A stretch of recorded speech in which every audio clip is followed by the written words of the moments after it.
Muốn không? Lại đây nhặt đi.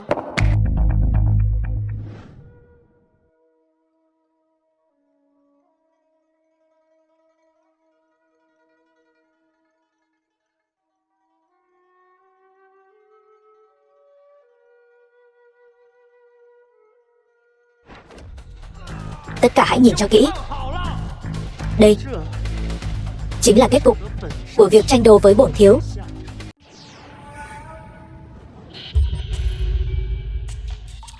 Ta đây là đã tỉnh táo lại rồi. Nhờ ngọc tỏa hồn này khóa chặt tam hồn thất phách của ta, mới có thể dạng ngủm thoát khỏi kiếp nạn. Xem ra giờ đại hạ thái bình, tai ương lục quốc đã qua rồi. Đang nói chuyện với người đó. Ngươi là ai? Đường tổng nói ngươi ở Đường ra 3 năm mà một câu hoàn chỉnh cũng nói không rõ. Câu vừa rồi là ngươi siêu phàm phát huy đấy sao? Nói thêm 2 câu mà ngươi không hiểu được. Thân phận con rể Đường gia của ngươi từ tối nay là chấm dứt. Chỉ tiếc là ngay cả Đường Vũ Nhu ngươi cũng chưa từng chạm vào. Nghĩ đến thân hình yểu điệu của Vũ Nhu, ta liền thấy phấn khích. Ngươi một tên ngốc bỏ chạy từ biên ải, còn muốn tranh giành người với bổn thiếu. Thật nực cười.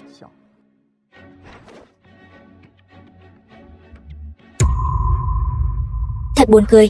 Đường ra vì một tên tu luyện chưa tới nơi tới chốn là Trương Thu mà để ta làm rể. Giờ khi thực lực và khí vận của ta đã khôi phục, khí vận hội tụ, lại muốn Vũ Nhu tái giá. Chẳng lẽ Vũ Nhu chính là công cụ của các ngươi sao?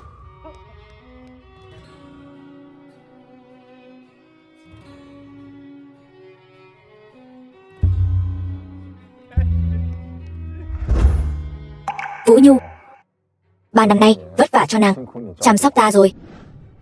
Đàn bà của Tô Lăng ta trên thế gian này chưa có ai có thể bắt nàng. Đại sảnh khách sạn. Đồ ngốc nhà ngươi. Đường Phong, nhị công tử Đường ra, sao lại đến đây? Đường Phong, tỷ tỷ ngươi đâu? Mọi người yên lặng một chút. Mọi người, tôi xin giới thiệu một chút. Vị này chính là Tô Lăng, một con chó của Đường gia chúng ta. Đại danh của hắn chắc hẳn mọi người đều đã nghe qua rồi chứ. Đó là điều đương nhiên. Chuyện này đã lan truyền khắp nơi rồi. Con rể Đường gia ở ngay cửa khách sạn làm một trò vô cùng mất mặt, còn bị Trần đại thiếu gia đùa cợt một trận. Thật sự là mất hết tôn nghiêm của một người đàn ông. Tôi nghe nói hắn trước đây đã từng vào lúc lục quốc vây công, hắn đã lâm trận đào tẩu, cho nên sau đó bị cấp trên đánh cho ngốc luôn. Thật là một tên bại hoại. Chỉ hắn thôi. Thật nực cười. Năm đó nếu không phải nhờ tôi, biên giới phòng tuyến đã sớm bị lục quốc công phá. Rốt cuộc là ai lại dám bịa đặt như vậy? Ngu ngốc hay không? Thử một chút chẳng phải sẽ biết sao.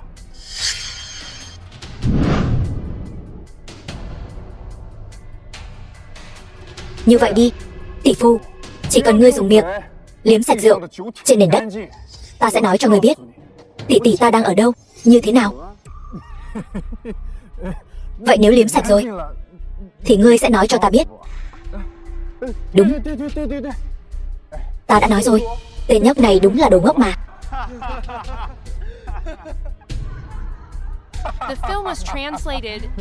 Nhưng mà vợ ta nói không được liếm, không được liếm đồ dưới đất mà ăn. Nhưng không nói Tiểu Phong không được liếm. Vậy thì Tiểu Phong giúp ta liếm sạch đi. Ta là tỷ phu của ngươi, ngươi phải tôn trọng ta. Tô Lăng, ngươi chán sống. Là ai ở đây gây rối?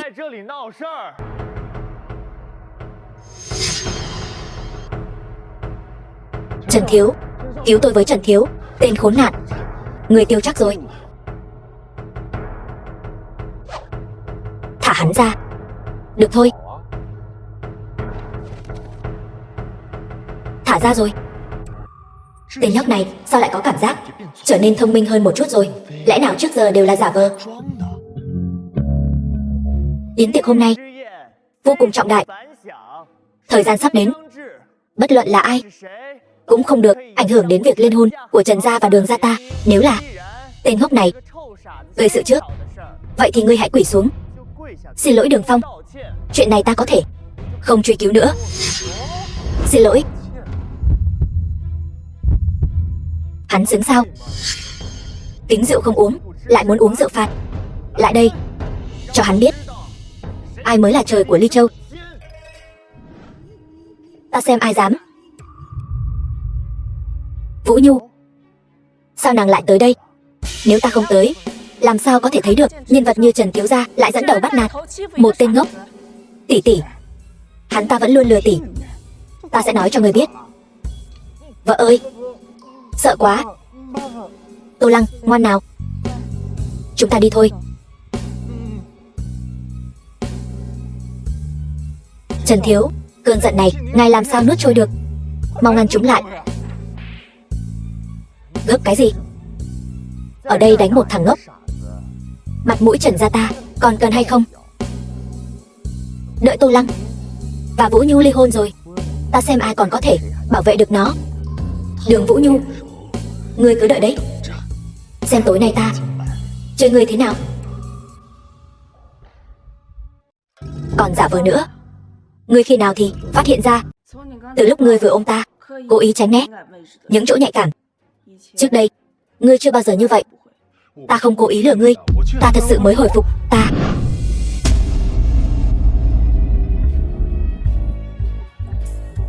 Ta biết, ta đều biết. Tô Lăng, còn chưa đến 1 tiếng nữa, chúng ta sẽ ly hôn. Cha nói để ta gả cho Trần Vũ, nếu không thì ông ấy sẽ không buông tha ngươi. Chúng ta không thể đắc tội Trần Vũ. Xin lỗi, ta thật sự không còn cách nào khác.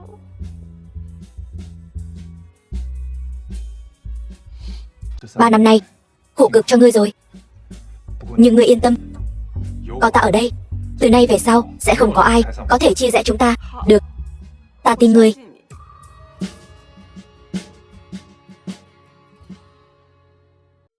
Buổi tiệc lần này, phòng tiếp khách khách sạn Ngụy gia cũng sẽ đích thân đến dự. Ngụy gia, Kinh Châu thần bí thế gia Ngụy gia, đêm nay còn kinh động đến họ. Ngụy gia, 10 mấy năm qua, nhờ vào sự ủng hộ mạnh mẽ của Mãnh Tước Thiên Quân ở đại hạ ta, ngạo thị quần hùng. Tuy hiện tại Mãnh Tước Thiên Quân chuyển sang ủng hộ Khai Thiên Thương Hội, nhưng thực lực của Ngụy gia vẫn không thể xem thường.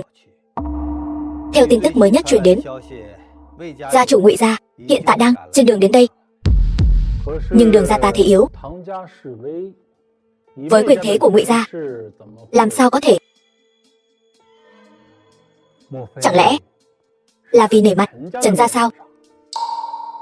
Nghĩ lại, cũng chỉ có khả năng này. Dù sao Trần gia kia vừa mới nhận được sự bổ nhiệm của Khai Thiên Thương Hội, với thân phận người chủ quản phân hội Ly Châu của Trần gia, e là sau đêm nay, Ly Châu này sẽ đổi thành họ Trần. Tại hạ xin phép chúc mừng Đường gia chủ có được chàng rể tốt.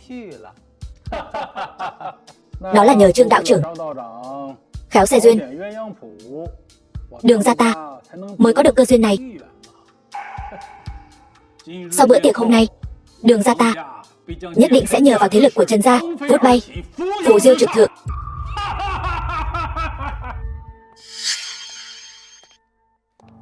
Ba, Trương thúc thúc.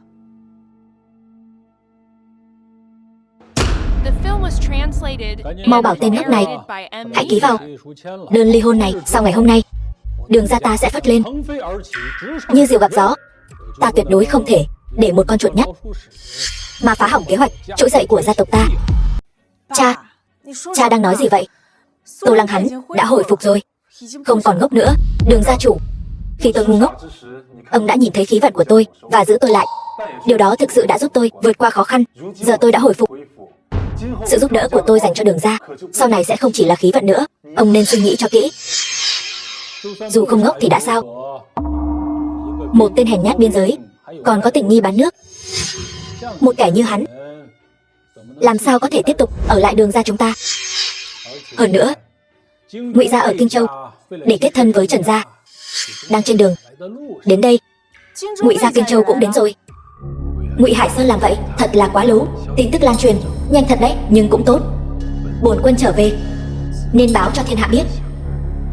Nếu con không nỡ, tôi sẽ bảo thuộc hạ bắt hắn ký.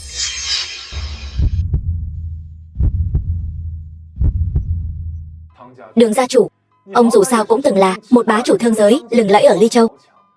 Không ngờ lại là kẻ không hiểu chuyện, chỉ biết mưu cầu danh lợi. Vô lễ. Việc ta Đường Long làm, ngươi cũng xứng đáng bình phẩm sao? 3 năm nay, nếu không phải Đường gia ta che chở cho ngươi, chỉ với cái tội hành nhát nơi biên giới, thông đồng bán nước, ngươi đã mất ở xó nào rồi? Tất cả đều là lời đồn nhảm. Chuyện năm đó là có nguyên nhân. Ông là Đường gia chủ, ngay cả chút phán đoán này cũng không có sao? Đúng vậy cha, Tô Lăng tuyệt đối không phải loại người đó, đồ bất hiếu. Chẳng lẽ con thật sự muốn chọc cha đứng tim mà mất sao? Đường gia chủ, tên ngốc này khí vận đã hết. Việc này nhất định phải xử lý ổn thỏa. Tuyệt đối không thể để Ngụy gia nghĩ Đường gia thiển cận đến nước này vẫn còn luyến tiếc nhi nữ tình trường. Hãy để hắn ký ngay đi, kẻo lát nữa lại làm mất mặt Đường gia ta trước mặt mọi người.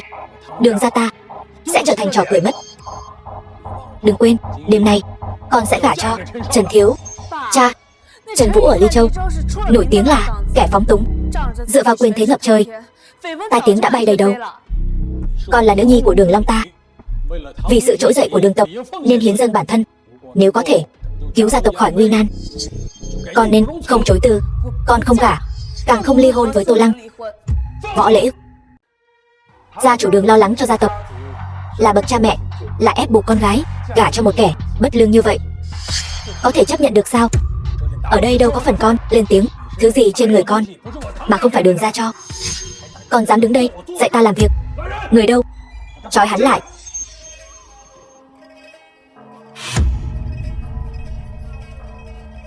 Dừng tay. Đường gia chủ, kẻ này hiện vẫn là người của Đường gia.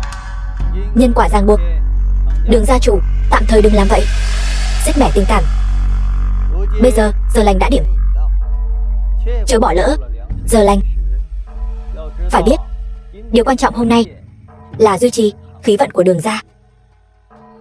Thôi được, nể mặt Vũ Nhu, ta tha cho ngươi một lần. Nhưng sau đêm nay, sinh tử của ngươi với Đường gia không còn liên quan.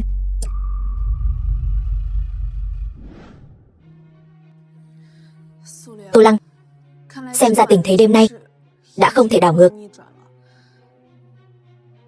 Ngươi ký vào thỏa thuận này rồi đi đi. Ta thật sự không muốn thấy ngươi trước mặt các danh gia vọng tộc, đánh mất tôn nghiêm đàn ông cuối cùng. Vũ Nhu, tin tôi, sẽ không ai chia cắt được chúng ta.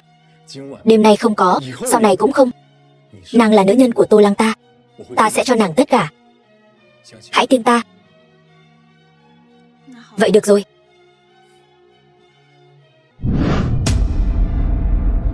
Tô Lăng, chàng yên tâm, dù kết cục đêm nay thế nào, ta cũng sẽ bảo vệ chàng nửa đời sau bình an. Được, ta biết rồi. Ông nội, tin mới nhất. Thiên quân 3 năm nay đều ở rể Đường gia. Chỉ là Đường gia đã leo lên Trần gia, định tối nay sẽ đuổi Thiên quân khỏi Đường gia để lấy lại thanh thế cho Đường gia. Thiên quân vào cửa Đường gia là vinh hạnh lớn của bọn họ.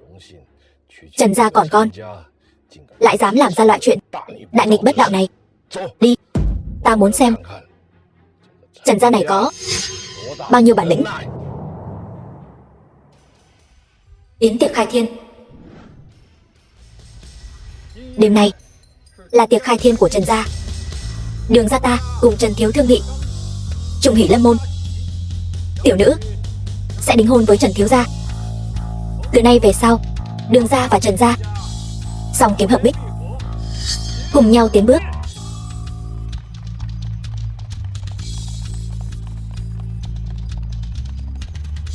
Cung hỷ Đường tổng cưới được rể hiền.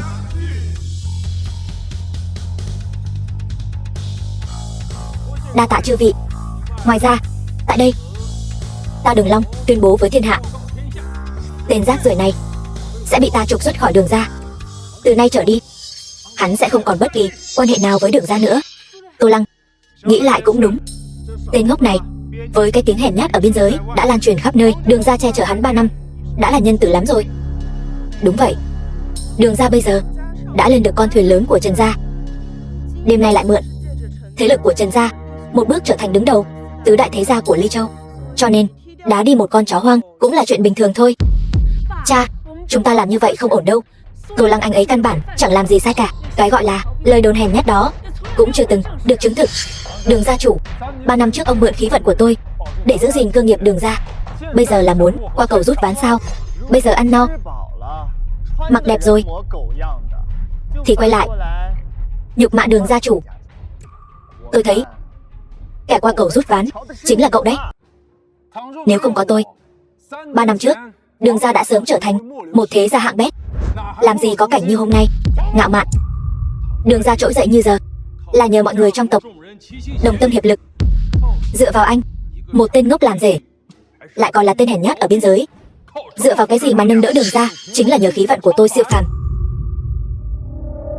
Ông không phải rất giỏi xem bói sao? Sao ông không nói cho mọi người biết là Trần Vũ người mang khí vận tuyệt thế, hay là tôi? Nếu anh muốn tự chuốc nhục, vậy tôi nói cho anh biết, vừa rồi tôi đã dùng thiên nhãn xem qua. Trần thiếu gia quả thật có Kim Long hộ thể, là người mang khí vận tuyệt thế. Anh nghe thấy chưa? Bản thiếu gia có Kim Long quấn thân. Dù là đặt vào thời cổ đại cũng có tướng đế vương. Còn anh bất quá chỉ là một con rắn chờ người ta đạp nát thôi. Hắn mang khí vận tuyệt thế. Mắt ngươi bị mù rồi sao? Toàn bộ tu vi của ngươi đều tu luyện vào thân chó rồi sao? Tô Lăng, anh đừng nói nữa. Trương Thúc Thúc là người của Bàn Long Các, đệ tử ngoại môn, một thân tu vi thâm bất khả chắc. Nếu không phải hắn, Đường gia ta cũng không thể tồn tại đến nay. Thôi vậy, bất quá cũng chỉ là một tên ngốc, nào hiểu gì về phong thủy nghệ thuật. Trần thiếu nói không sai, một tên biên cảnh nhát gan cũng xứng động đến cơ nghiệp Đường gia ta. Người đâu? Đánh gãy tay chân Diệu Phố thị chúng. Khoan đã, ba đã hứa với con sẽ tha cho Tô Lăng một con đường sống, hứa rằng tha cho hắn một mạng, lại không nói không đánh gãy tay chân hắn. Nếu để hắn toàn vẹn mà bước ra khỏi khách sạn Hoàng Triều này, thể diện Trần gia ta còn biết để đâu? Người đâu? Răng của hắn nhổ ra hết cho ta. Ra tay mạnh vào. Ba, coi như con xin ba. Dù sao Tô Lăng cũng là ân nhân của Đường gia ta. Chúng ta đánh gãy tay chân ân nhân Diệu Phố thị chúng, thật sự là trời khó dung. Trương Thúc Thúc, Thúc mau nói gì đi. Coi như Vũ nhu cầu xin Thúc. Tiểu thư, sinh tử có số. Tên ngốc này có thể cùng Đường gia đồng cam cộng khổ 3 năm, đã là vinh hạnh vô thượng của hắn rồi. Hiện tại cơ hội lên trời ngay trước mắt. Tiểu thư, chớ nên vì nhỏ mà mất lớn. Cơ hội lên trời. Người quả thật mù rồi. Hắn Trần Vũ cũng xứng sao? Ta không xứng. Chưa nói đến Trần gia ta đã xưng bá Ly Châu mấy chục năm. Chỉ riêng ta, Trần Vũ, đã đảm nhiệm trước chủ lý Vân hội Ly Châu. Điều này đã khiến Trần gia ta kiêu ngạo trước cả nước. Còn ngươi chỉ có mỗi cái miệng ba hoa khoác lác. Còn gì nữa? Đó là vì Khai Thiên Thương hội có mắt như mù, không biết chân long. To gan, dám trước mặt mọi người làm nhục Khai Thiên Thương hội. Hai người các ngươi còn chờ gì nữa? Lôi hắn ra ngoài. Các người thật là gan to bằng trời.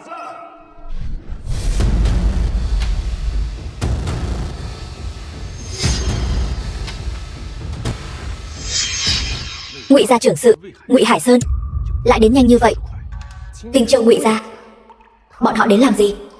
Chắc chắn là đến để kẻ tự cao tự đại, nhận thức bản thân, kẻo tự tìm đường xuống mồ. Ngươi, chuyện này còn phải nghĩ sao? Chắc chắn là lo lắng chậm trễ với Trần thiếu. Phải biết rằng, đợi Trần Thiếu ngồi lên chiếc ghế chủ lý chi nhánh Ly Châu, Khai Thiên Thương Hội, ngay cả khi so với Ngụy gia chia đều quyền lực, thì đó vẫn là điều chưa biết trước được. Vậy thì tôi xin cảm tạ lời chúc tốt lành của đại sư với Ngụy trưởng sự và mối quan hệ của Khai Thiên Thương Hội. Đêm nay người chắc chắn phải mất mạng. Vậy sao? Ta muốn xem thử đêm nay ta mất mạng như thế nào. Đầu sắp rơi rồi, còn cứng miệng.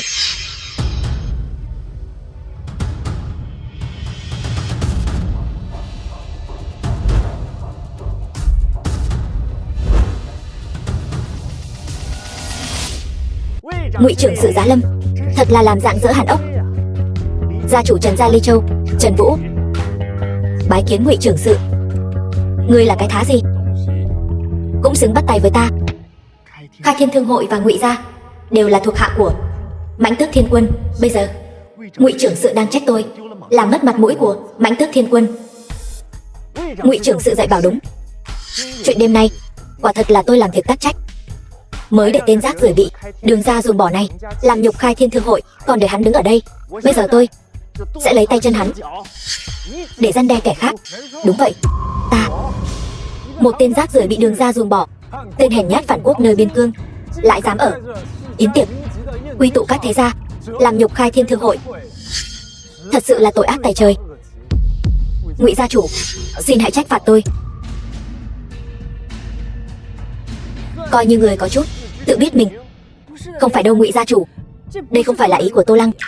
Nói đúng lắm, Ngụy trưởng sự, tên rác rưởi này bây giờ với Đường gia ta cũng không còn bất kỳ quan hệ nào. Ta ủng hộ ngươi trừng trị hắn để lấy lại danh dự cho Khai Thiên Thương Hội. Tốt. Một Đường gia các ngươi muốn mượn thế bay lên, và một Trần gia muốn thừa gió bay cao. Quả nhiên khí thế bất phàm,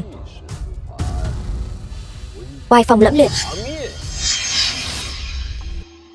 Dù thế nào đi nữa thì Tô Lăng này vẫn là rác rưởi bị Đường gia ta ruồng bỏ, mà ta thân là trưởng sự Đường gia lại để mặc hắn quậy phá yến tiệc làm nhục Khai Thiên Thương Hội. Ngụy trưởng sự có bất mãn trong lòng, thật sự là bình thường. Ta phải bày tỏ thái độ. Ngụy trưởng sự, đêm nay Đường gia ta suy xét không chu toàn, để Khai Thiên Thương Hội bị sỉ nhục. Ta Đường Long cam tâm tình nguyện chịu phạt. Ngươi thật sự nên bị phạt.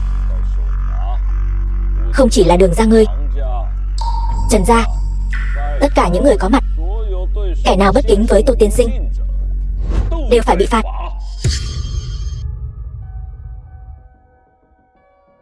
Ngụy gia Kinh Châu, Ngụy Hải Sơn, cứu giá đến trễ, xin Tô tiên sinh trách phạt. Đứng dậy đi. Tạ ơn Tô tiên sinh. Tô tiên sinh. Vũ Nhu, người yên tâm, từ nay về sau sẽ không còn ai có thể bắt nạt người nữa. Ngụy trưởng sự, chuyện này rốt cuộc là sao? Sao vậy? Đường gia các ngươi thật ngạo mạn, không biết chân long, còn dám hỏi ta, sao vậy? Ta hỏi ngươi, là ai cho ngươi lá gan to bằng trời, dám đuổi Tô tiên sinh ra khỏi Đường gia? Ngươi có biết hắn là ai không? Tô Lăng này vốn là tên nhát gan biên giới. 3 năm trước, nếu không phải Đường gia ta cứu hắn đã mất ngoài đường rồi. Làm sao có thể có cái gì chí cao vô thượng không ai bì kịp chứ? Phải đó, trước hôm nay hắn vẫn là một tên ngốc, cần người hầu hạ, lại chẳng có chút lai lịch gì, chẳng khác gì chó hoang ven đường. Làm sao có thể khiến ngươi phải kính trọng hắn như vậy? Ngươi chính là kẻ được Khai Thiên Thương Hội bổ nhiệm làm hội trưởng thương hội Ly Châu Trần Vũ. Đúng vậy, Trần gia ta mưu tính nhiều năm, giờ có thể một bước lên mây. Hơn nữa, đằng sau Khai Thiên Thương Hội chính là tân nhiệm Mãnh Tước Thiên Quân. Nếu ta không nhớ nhầm thì Ngụy gia các ngươi trước đây cũng từng làm việc dưới trướng Thiên Quân. Chỉ tiếc là 3 năm trước đã mất đi sự che chở của Thiên Quân rồi. Vô lễ, với thân phận của ngươi dám bàn tán về Ngụy gia ta. Bây giờ ngươi bất quá mới là một tên phân hội trưởng nho nhỏ ở Ly Châu mà đã ngạo mạn như thế. Những ngày sau nữa, có phải ngay cả Ngụy gia ta ngươi cũng không để vào mắt nữa không? Ngụy gia Kinh Châu. Đúng là quyền thế ngập trời. Nhưng vật đổi sao rồi? Mất đi sự che chở của Thiên Quân đại nhân rồi. Trước đây ta kính ngươi là vì ngươi còn làm việc cho Thiên Quân đại nhân. Bây giờ ta thay mặt Thiên Quân phụ trách khai thiên thương hội ở Ly Châu, mà Ngụy gia các ngươi lại dám bất kính với ta như vậy. Vậy còn coi Mãnh Tước Thiên Quân ra gì?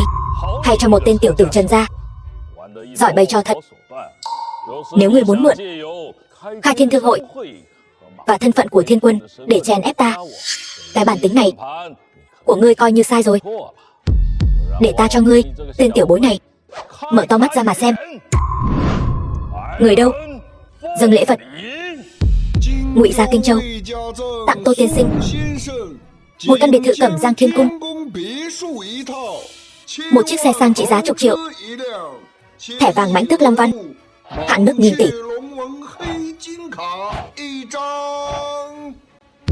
Chỉ cần tiện tay là có thể lấy ra mấy thứ này. Khí thế của lễ vật đủ để chứng minh quyền thế của Ngụy gia. Thằng nhãi này sao lại có thể có quan hệ với Ngụy gia? Trước đây tôi còn đối xử với hắn như vậy. Chuyện này phiền phức rồi. Đường gia chủ chớ nên kinh hoàng. Trần thiếu gia nói cũng không phải là không có lý. Dù sao Trần gia cũng đã bám víu được khai thiên thương hội này. Một bước lên trời là chuyện sớm muộn. Đường gia chủ nhất định đừng đứng nhầm đội. Lợi hại. Không hổ là Ngụy gia Kinh Châu. Tài lực quả thật ngập trời, quyền thế siêu phàm. Nhưng vậy thì sao chứ? Xin hỏi, một Ngụy gia mất đi, sự phụ trợ của Thiên Quân sẽ ra sao khi tranh đấu với khai thiên thương hội bấy giờ? Thiên Quân gì chứ? Hắn Sở Phong cũng xứng dùng danh xưng này sao? Nhìn thấy tin nhắn Ngụy Hải Sơn gửi cho tôi, thực sự khiến tôi chấn động. Không ngờ Sở Phong trong 3 năm nay lại làm đại diện Thiên Quân, còn trở nên độc đoán ngang ngược như vậy. Sự thay đổi trong 3 năm qua quả là quá lớn. Thiên Quân như vậy chẳng qua chỉ là một trò cười thôi. Tô Lăng, ngươi đồ ngu ngốc, lại dám bất kính với Thiên Quân. Ngụy trưởng sự, người bất lợi với ta thì cũng thôi đi, lại còn cùng với tên rác rưởi này cùng nhau trực tiếp gọi tên của Thiên Quân, còn ăn nói ngông cuồng. Các người rốt cuộc có đặt Thiên Quân vào mắt hay không? Người đâu? Bắt bọn chúng lại. Sơn Hà Ấn ở đây, ai dám làm loạn? Tin đồn lại là thật. Ngụy gia này thật sự nắm giữ Sơn Hà Ấn, sở hữu quyền công nhận Thiên Quân. Nghe nói phải có ấn tín của Sơn Hà Ấn mới được thế nhân công nhận là Mãnh Tước Thiên Quân. Hơn nữa, chỉ cần nắm giữ Sơn Hà Ấn là có thể điều động trăm vạn trấn Long quân. Thiên Quân rõ ràng vẫn đang trấn thủ biên cương. Tại sao Sơn Hà Ấn lại ở trong tay ngươi? Bởi vì ấn này là ta giao cho hắn bảo quản. Ngươi tên rác rưởi này thật là to gan lớn mật. Tiếp theo, ngươi có phải nói rằng ngươi chính là Mãnh Tước Thiên Quân sao? Đúng vậy, ta chính là Mãnh Tước Thiên Quân. Ngươi có thể cùng Ngụy gia leo lên mối quan hệ này, ta thật sự không ngờ tới. Nhưng mà ngươi lại dám lớn mật trước mặt tất cả quan khách nói mình là Mãnh Tước Thiên Quân, thật sự nực cười đến cực điểm. Nói đúng lắm.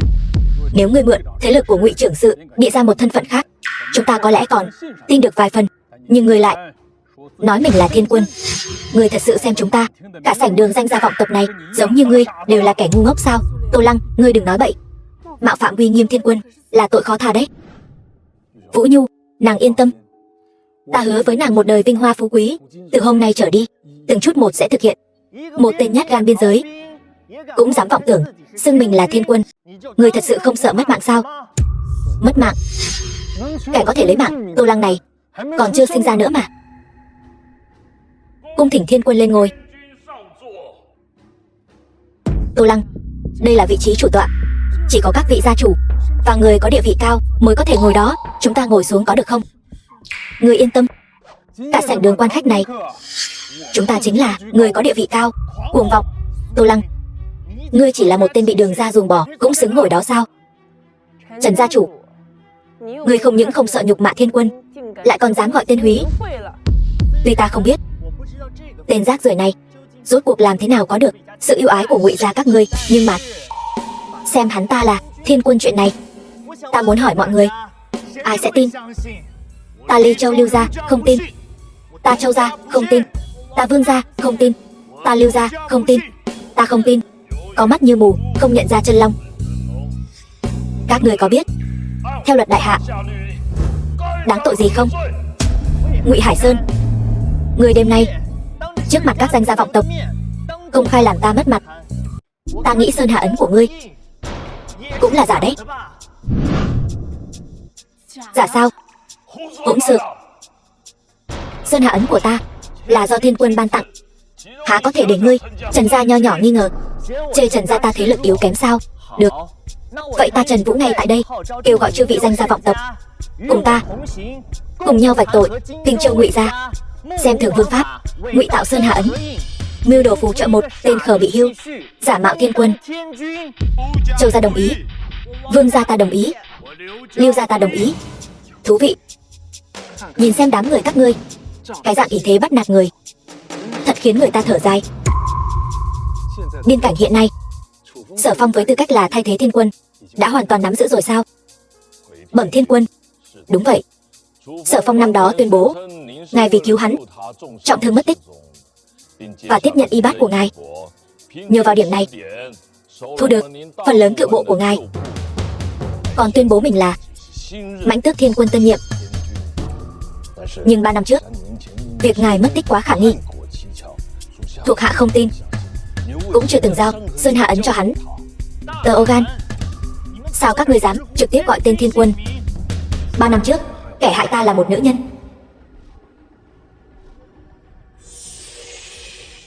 Ta lấy đạo tâm thề,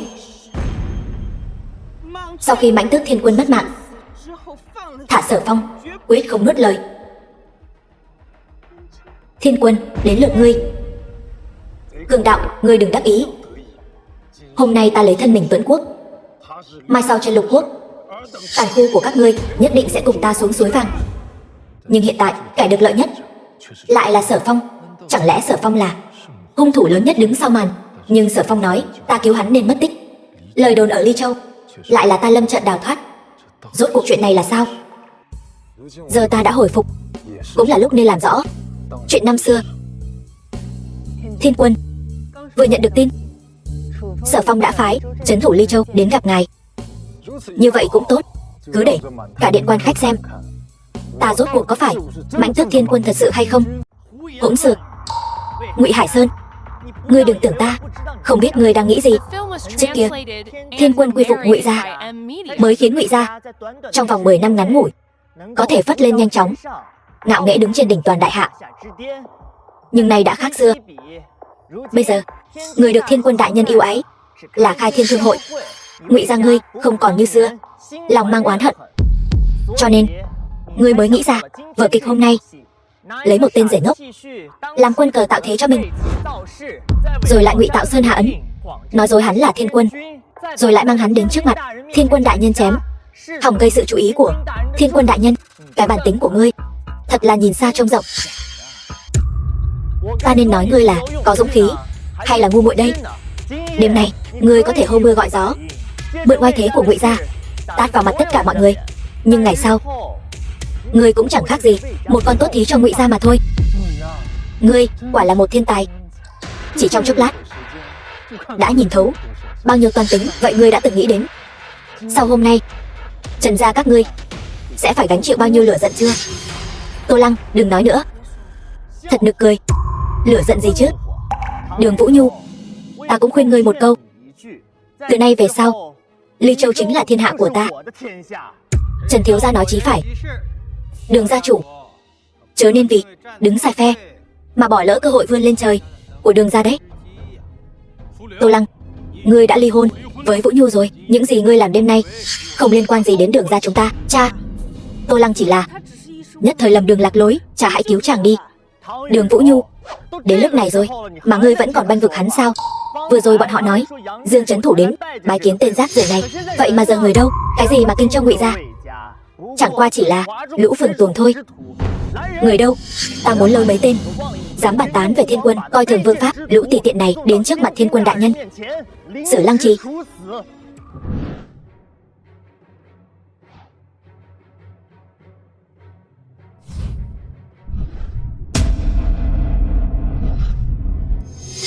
Tất cả dừng tay cho ta. Dương trấn thủ, một trong 13 vị trấn thủ biên cương.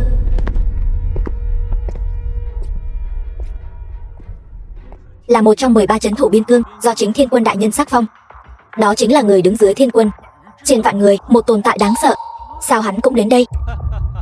Hôm nay quần hùng hội tụ nơi này, xem ra sắp có biến lớn rồi. Dương trấn thủ, người mà trước đây ta đề bạt lên sao?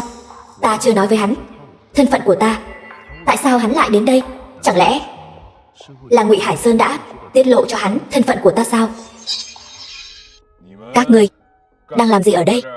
Dương trấn thủ, tên này cấu kết với Ngụy Hải Sơn, mạo danh Thiên Quân, lừa gạt ở đây. Chúng tôi thật sự không thể làm ngơ được nữa. Đang chuẩn bị bắt bọn chúng lại, đưa ra biên ải, xử theo quốc pháp. Trần Vũ, đừng có ngậm máu phun người. Sơn Hải ấn của Thiên Quân ở đây, đây chính là bằng chứng. Chẳng lẽ người còn dám nghi ngờ thân phận của Tô Tiên Sinh sao? Sơn Hà ấn, loại đồ vật này ta đến chợ đồ cũ 100 đồng cũng có thể mua 3 cái. Ai biết là thật hay giả? Mạo danh Thiên Quân đại nhân, ngụy tạo Sơn Hà ấn, chỉ riêng 2 tội danh này cũng đủ để khiến cả nhà họ Ngụy ngươi bị tru di cửu tộc. Vũ Nhu, ngươi còn đứng đó làm gì?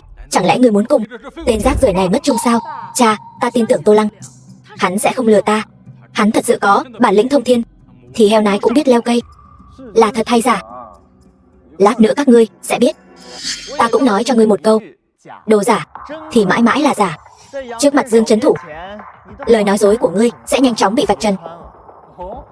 Vậy sao? Sao ngươi biết Dương trấn thủ không phải đến vì ta? Dương trấn thủ thân là nhất phương trấn thủ, nắm giữ binh quyền hàng chục vạn người.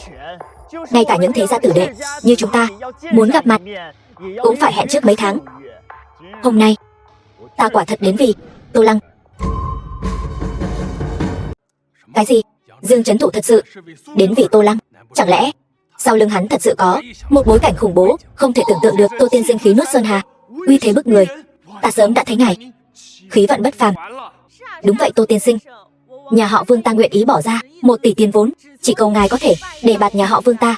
Không thể nào, hắn chỉ là một tên ngốc ăn bám nhà họ Đường 3 năm trời, sao có thể có bối cảnh khủng bố như vậy? Chuyện này tuyệt đối không thể. Dương trấn thủ đã nhìn ra sự bất phàm của Tô Tiên Sinh, đích thân đến bái phỏng. Còn các ngươi vẫn còn vùng vẫy.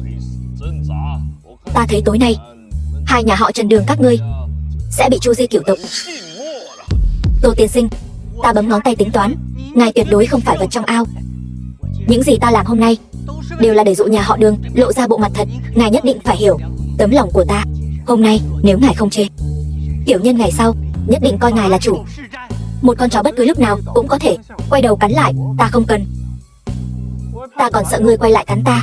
Ngươi, đủ rồi, vở kịch này nên kết thúc rồi. Trần Vũ, Đường Long, 2 người sỉ nhục ta đã lâu, lại còn ý đồ ép buộc Vũ Nhu tái giá. Hôm nay nên tính sổ rồi.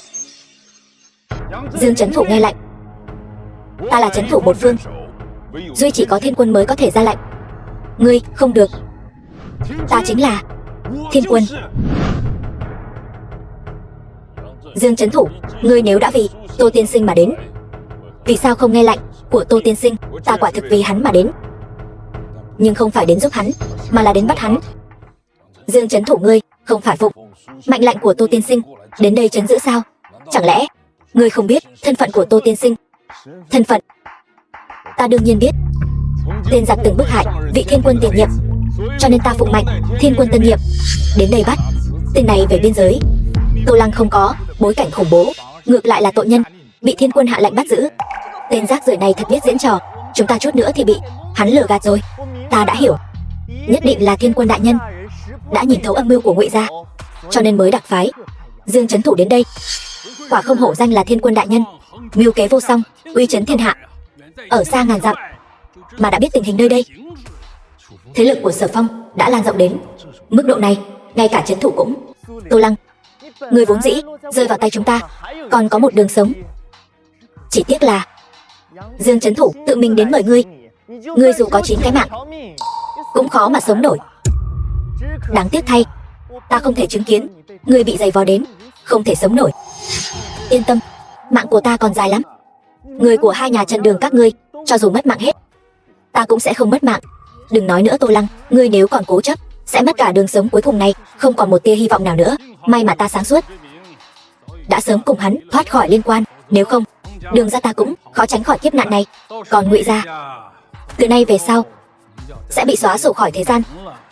Chỉ bằng các ngươi, Ngụy gia ta còn chưa yếu đuối đến mức đó. Ngụy Hải Sơn, ngươi muốn trước mặt ta ra tay sao? Ngươi thật oai phong. Dương Trấn Thủ, ta chỉ hỏi ngươi một việc. Ngươi là nghe theo lệnh của Sở Phong hay là nghe theo lệnh của Thiên Quân? Ta có được thành tựu hôm nay đều nhờ Thiên Quân đề bạt. Tuy ta chưa từng gặp Thiên Quân lần nào, nhưng sự kính trọng của ta không ai sánh bằng. Ta tất nhiên là nghe theo lệnh của Thiên Quân. Nhưng Sở tiên sinh là Thiên Quân tân nhiệm, ta nghe ai? Có gì khác biệt sao? Được, có câu nói này của ngươi là đủ rồi. Tô Lăng, việc đã đến nước này, ngươi sẽ không còn nói mình là Thiên Quân chứ? Còn Sở đại nhân là giả mạo gì đó, loại lời ngu xuẩn này đâu nhỉ? Tô tiên sinh trời sinh tôn quý, võ công cái thế, trên đời này người có thể động đến hắn còn chưa sinh ra đâu. Chỉ bằng các ngươi cũng muốn lấy mạng hắn. Ta thật sự bội phục diễn xuất của các ngươi. Sự việc đến nước này rồi vẫn còn tự tin như vậy. Sao sự tự tin này không dùng trên chiến trường vậy? Ta quên mất, thì ra ngươi là một kẻ đào tẩu mà. Nói xong chưa? Nói xong rồi thì lên đường thôi. Thiên Quân đại nhân còn đang đợi gặp ngươi đấy. Nếu Sở Phong muốn gặp ta, vậy thì để hắn đến đây, để ta đi gặp hắn. Hắn không xứng. Sở Thiên Quân tuy là lên ngôi tạm thời, nhưng cũng là Thiên Quân tân nhiệm. Ngươi dám trước mặt ta lăng mạ Thiên Quân, ngươi thấy mạng mình quá dài sao? Thiên Quân, Sở Phong bất quá chỉ là thần tử dưới gối ta, danh hiệu Thiên Quân hắn cũng xứng dùng sao?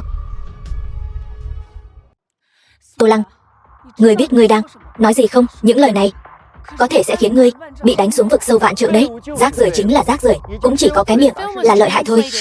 Sở Phong đại nhân là Thiên Quân tân nhiệm, trấn giữ biên cương, một thân một mình chống lại lục quốc, có chiến công hiển hách. Ngươi nói hắn không xứng, có danh hiệu Thiên Quân, chẳng lẽ tên vô dụng nhà ngươi lại xứng sao? Trần Thiếu, ngươi mắng hắn vô dụng, thật là đề cao hắn rồi. Hắn chỉ là một tên hèn nhát. Biết đâu đấy, lát nữa hắn nói người đánh lui lục quốc là hắn đấy. Đúng vậy, nếu không phải là ta thì các ngươi làm sao có thể ở đây nói cười vui vẻ như vậy chứ? Ngươi thật là cái gì cũng dám nói ra vậy.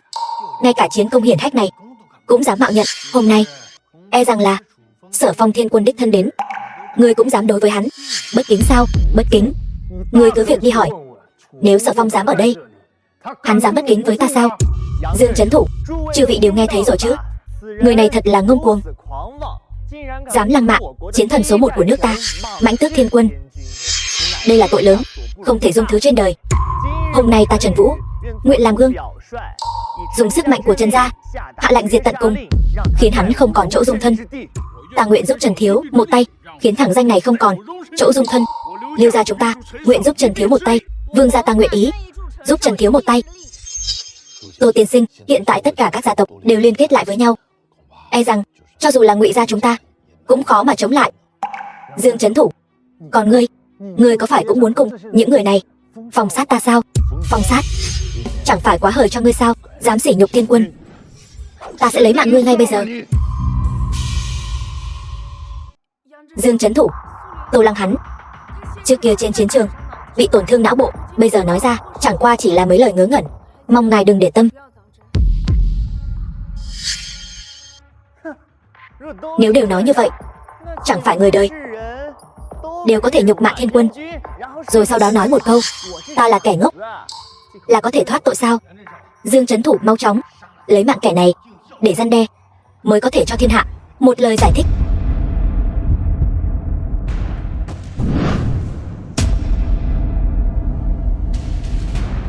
Tôi nguyện dùng mạng đổi lấy mạng sống của Tô Lăng. Nghịch nữ, con có biết con đang nói gì không? Con muốn để Đường ra bồi táng cùng hắn sao?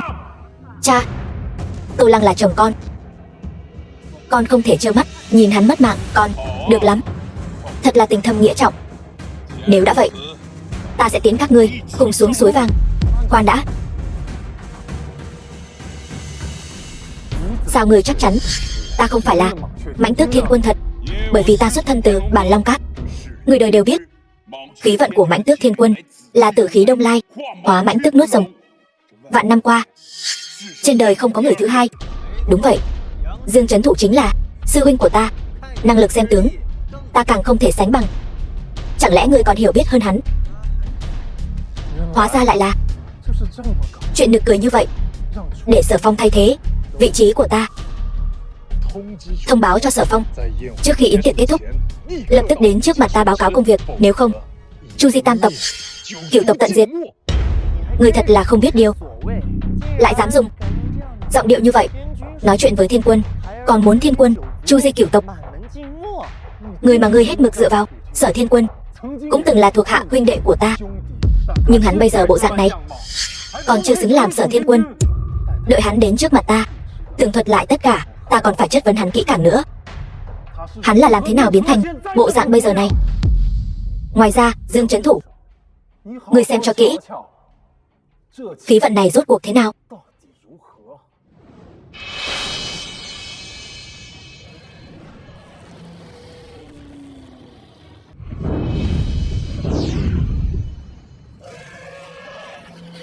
Đây là khí vận đỉnh cấp của Mãnh Tước Thiên Quân, độc nhất vô nhị, bao năm không gặp. Hắn làm sao có được? Chẳng lẽ hắn chính là Trương đại sư? Thế nào?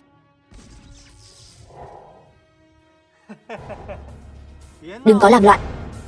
Không hề có chút dị động. Ngay cả khí vận của người thường hắn cũng không có. Làm sao có thể? Tô tiên sinh là người đứng trên vạn người, thiên hạ vô song, làm sao có thể không có chút khí vận nào? Trương Thu, ngươi chỉ là đệ tử ngoài môn phái của Bàn Long Các, không nhìn ra được tuyệt thế khí vận này cũng là lẽ thường tình. Thôi được, để ngươi được mở mang tầm mắt. Không thể sai được, cung tướng khí vận này chỉ có Mãnh Tước Thiên Quân mới có thể có được. Điều này sao có thể?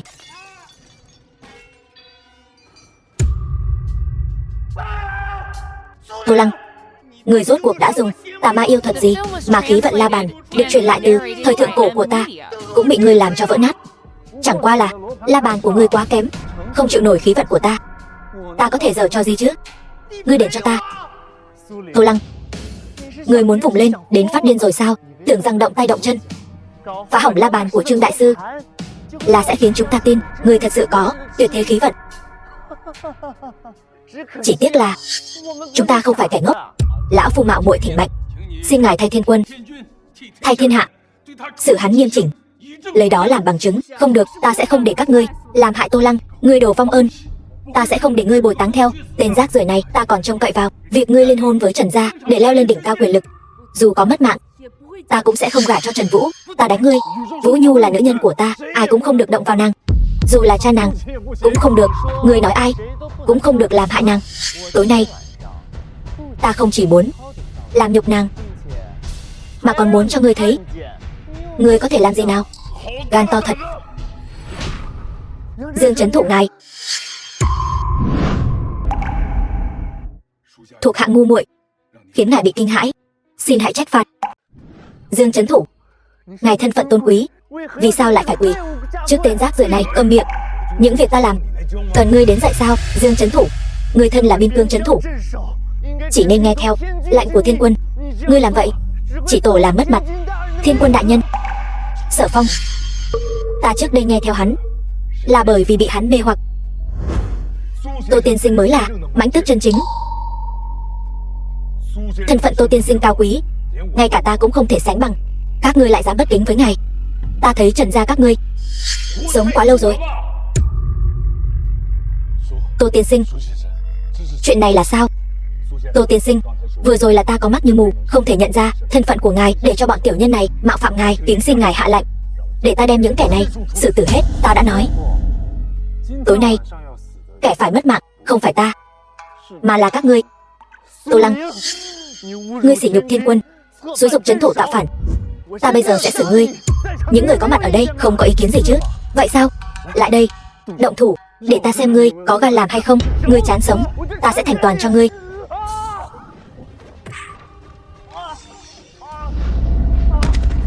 Dám động thủ với Tô tiên sinh, đây chính là kết cục. Cánh tay của ta. Tô Lăng, ta muốn lấy mạng ngươi. Đứt một cánh tay là đã nhân từ lắm rồi. Ngươi còn dám ăn nói hàm hồ. Thôi được, hôm nay tất cả mọi người ở đây đều ở lại đi. Người đâu? Dương Trấn Thủ, Sao ngài có thể đối xử với Trần Thiếu như vậy chứ? Hắn chính là người của Khai Thiên Thương hội. Phải đó, Tô Lăng này chúng ta đều biết. Bất quá chỉ là tên rác rưởi ở rể nhà Đường mà thôi. Ngụy Gia và Dương Trấn Thủ ngài e là bị lừa rồi. Dương Trấn Thủ ngài đừng có hồ đồ, đừng để tên ngốc này lừa gạt. Hắn chính là không phục Thiên Quân, muốn tạo phản. Được lắm. Ung binh ngu dốt.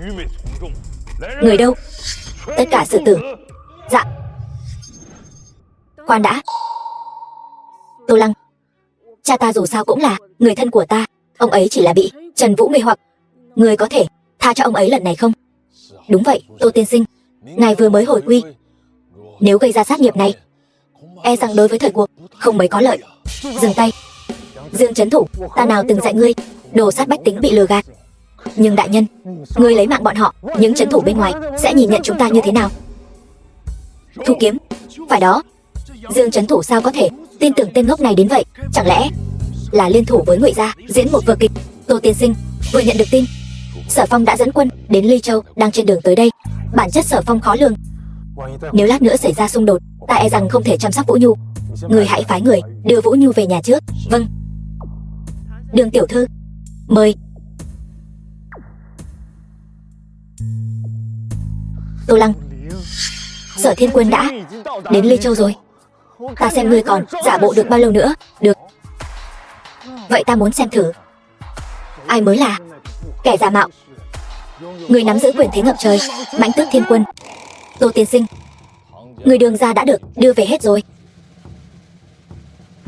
Thiên Quân, vừa rồi là ta có mắt như mù, không thể nhận ra thân phận của ngài. Không chỉ dám ăn nói ngông cuồng với ngài, mà còn suýt nữa động thủ với ngài. Thật sự tội không thể tha thứ. Kính xin ngài giáng tội xuống ta. Đứng dậy đi. Không biết thì không có tội. Bây giờ điều quan trọng nhất là tìm ra hung thủ năm xưa hãm hại ta trên chiến trường. Đừng diễn nữa. Ta đã hiểu rồi. Dương Trấn Thủ, ngươi và Ngụy Gia chắc là không muốn bị Thiên Quân khống chế nhỉ? Cố ý đến yến tiệc khai thiên của ta diễn một màn kịch hay như vậy, chính là để nâng đỡ tên bù nhìn này. Cầm miệng. Ngươi một Trần gia nhỏ bé cũng dám bàn luận về chúng ta. Được rồi Ngụy thúc, nhưng hắn đang chọc giận ngươi. Ngươi không thấy các vị khách ở đây đều tin ngươi muốn đối phó với Sở Thiên Quân rồi sao? Thiên Quân đại nhân, ngài biến mất 3 năm nay, không chỉ phải cẩn thận kẻ chủ mưu đứng sau, mà còn phải đề phòng Sở Phong. Mấy năm nay Sở Phong đã lôi kéo rất nhiều thế lực, gần như nắm giữ một nửa quyền lực. Hiện giờ ngài đối đầu trực tiếp với hắn, e là kẻ chủ mưu đứng sau. Ta thấy 8 phần chính là do tên Sở Phong. Âm mưu cuối cùng cũng sẽ bị bại lộ. Chỉ là ta không ngờ Sở Phong bây giờ lại có thủ đoạn và thực lực như vậy. Vậy ta càng phải xem Mãnh Tước Thiên Quân đương nhiệm, thực lực của hắn rốt cuộc như thế nào. Thiên Quân đại nhân giá đáo. Thiên Quân, Sở Thiên Quân giá lâm. Tô Lăng, ngày tàn của ngươi đã đến.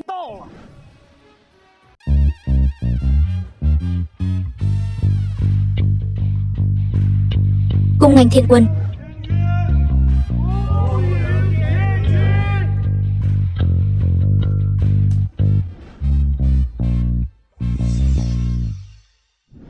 Tham kiến Mãnh Tước Thiên Quân. Thiên Quân, kẻ này mạo danh thân phận Thiên Quân của ngài, còn nhiều lần ăn nói xúc phạm quyền uy của Thiên Quân. Ta không phục nên mới thay ngài biện hộ đôi câu. Hắn liền ra tay đánh trọng thương Thiên Quân. Ngài nhất định phải thay ta làm chủ. Phải thì đã sao? Sở Phong, Sở Thiên Quân, ngươi muốn xử ta tại chỗ sao? Tô Lăng, Sở Thiên Quân đã đến. Ngươi còn dám ngông cuồng như vậy? Ngươi rốt cuộc có đặt Sở Thiên Quân vào mắt không? Thân phận Tô tiên sinh tôn quý như trăng sáng trên trời, cần gì phải đặt hắn vào mắt? Được lắm. Thiên Quân, loại hung đồ này không chỉ dám đánh người trọng thương, còn dám trước mặt ngài khiêu khích. Ta thay các đại thế gia thỉnh nguyện, mời ngài ra tay xử Tô Lăng, Ngụy Hải Sơn tại chỗ, để tỏ rõ thiên uy của ngài. Chúng tôi tán thành. Các ngươi đều ra ngoài hết đi. Sở Thiên Quân, ngài đây là... Thiên Quân bảo các ngươi ra ngoài, các ngươi không nghe thấy sao? Tô Lăng, ta mong ngươi còn một hơi tàn, để ta từ từ giày vò ngươi. Tô tiên sinh, ngài phải cẩn thận. Yên tâm, ta tự có chừng mực.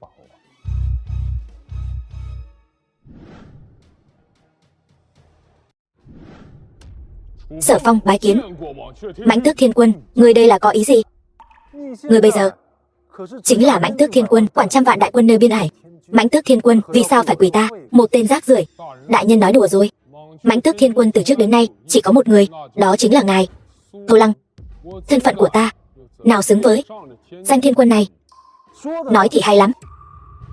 Ta hỏi ngươi, 3 năm ta biến mất, có phải ngươi đã thu phục tâm phúc dưới trướng ta? Phải. Có phải ta vừa biến mất, ngươi liền tuyên bố ngươi là tân nhiệm Thiên Quân? Phải. Tốt. Tốt lắm. Khi ta vừa biến mất, ngươi liền dở trò khoác hoàng bào. Ngươi còn nói ngươi không muốn mưu triều xoán vị Thiên Quân oan uổng ta. Biên cảnh chiến sự liên miên, ngươi một khi biến mất, lòng người ly tán, nhất định sinh họa loạn. Thuộc hạ lần này hành động là vì suy nghĩ cho đại cục, tuyệt không hài lòng. Nói như vậy, ta còn phải cảm tạ ngươi sao? Không dám. Vậy ta phải dựa vào đâu tin tưởng? Những lời ngươi nói là thật là giả đây? Thuộc hạ nguyện luôn trung thành. Nếu là Thiên Quân không tin, cứ việc lấy mạng ta đi. Dù sao hết thảy của ta đều thuộc về Thiên Quân. Tốt. Nếu ngươi chán sống như vậy, ta sẽ thành toàn cho ngươi.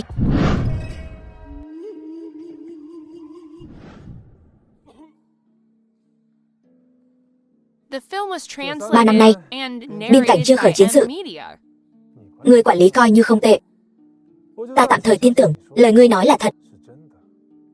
Ngươi làm tuy không tệ, nhưng tác phong ngươi quá kém. Sau này phải cảnh tỉnh thật tốt. Vâng, đa tạ Thiên Quân. Đừng vội tạ ta. Việc ngươi nên làm còn chưa làm. Đã hiểu. 1 tháng sau, đợi thuộc hạ bàn giao xong, những việc còn lại sẽ ở Ly Châu triệu tập một buổi Mãnh Tước Thiên Yến, tuyên bố sự trở lại của ngài. Không vội. Tới nay hung thủ hại ta vẫn chưa tìm thấy. Thân phận của ta không tiện tiết lộ. Trong tháng này sẽ do người thay ta nắm giữ vị trí Mãnh Tước Thiên Quân.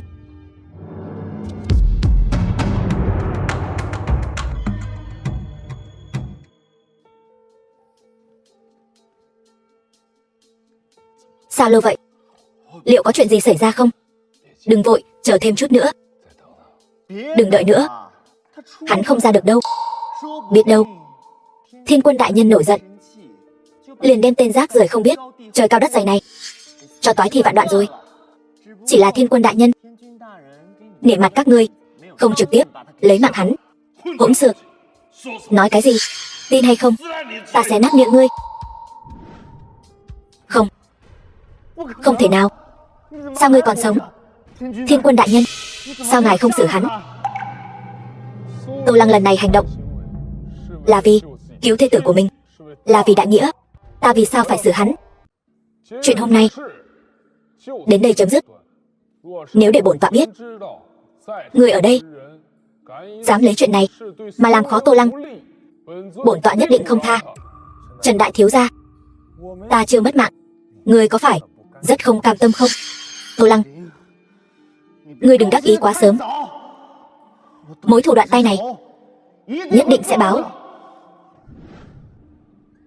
Tô tiên sinh, nếu không có việc gì, ta xin cáo từ trước. Tô tiên sinh, sao ngươi lại dễ dàng để hắn đi như vậy? Phải đó Tô tiên sinh, kẻ này trong lòng chắc chắn có quỷ, nếu không cũng sẽ không bảo ta đến bắt ngươi.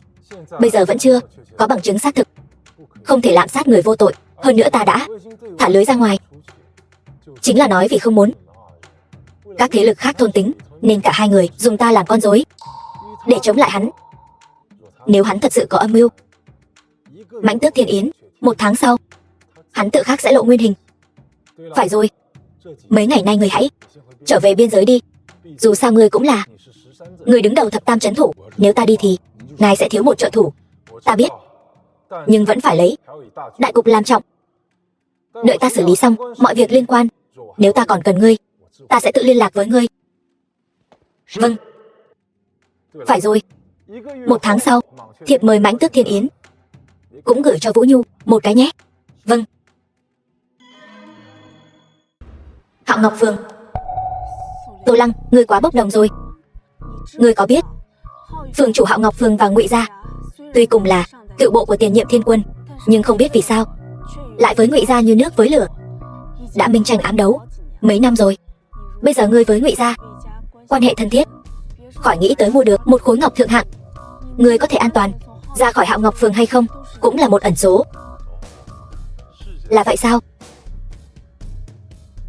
Xem ra Tần Như Yên này Hạo Ngọc Phường làm cũng được đấy chứ. Cái gì? Không có gì.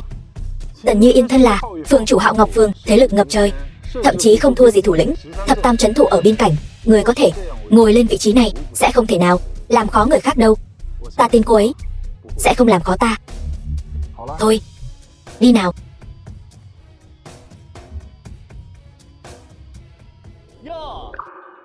Không ngờ lại ở đây gặp các ngươi, đúng là oan gia ngõ hẹp.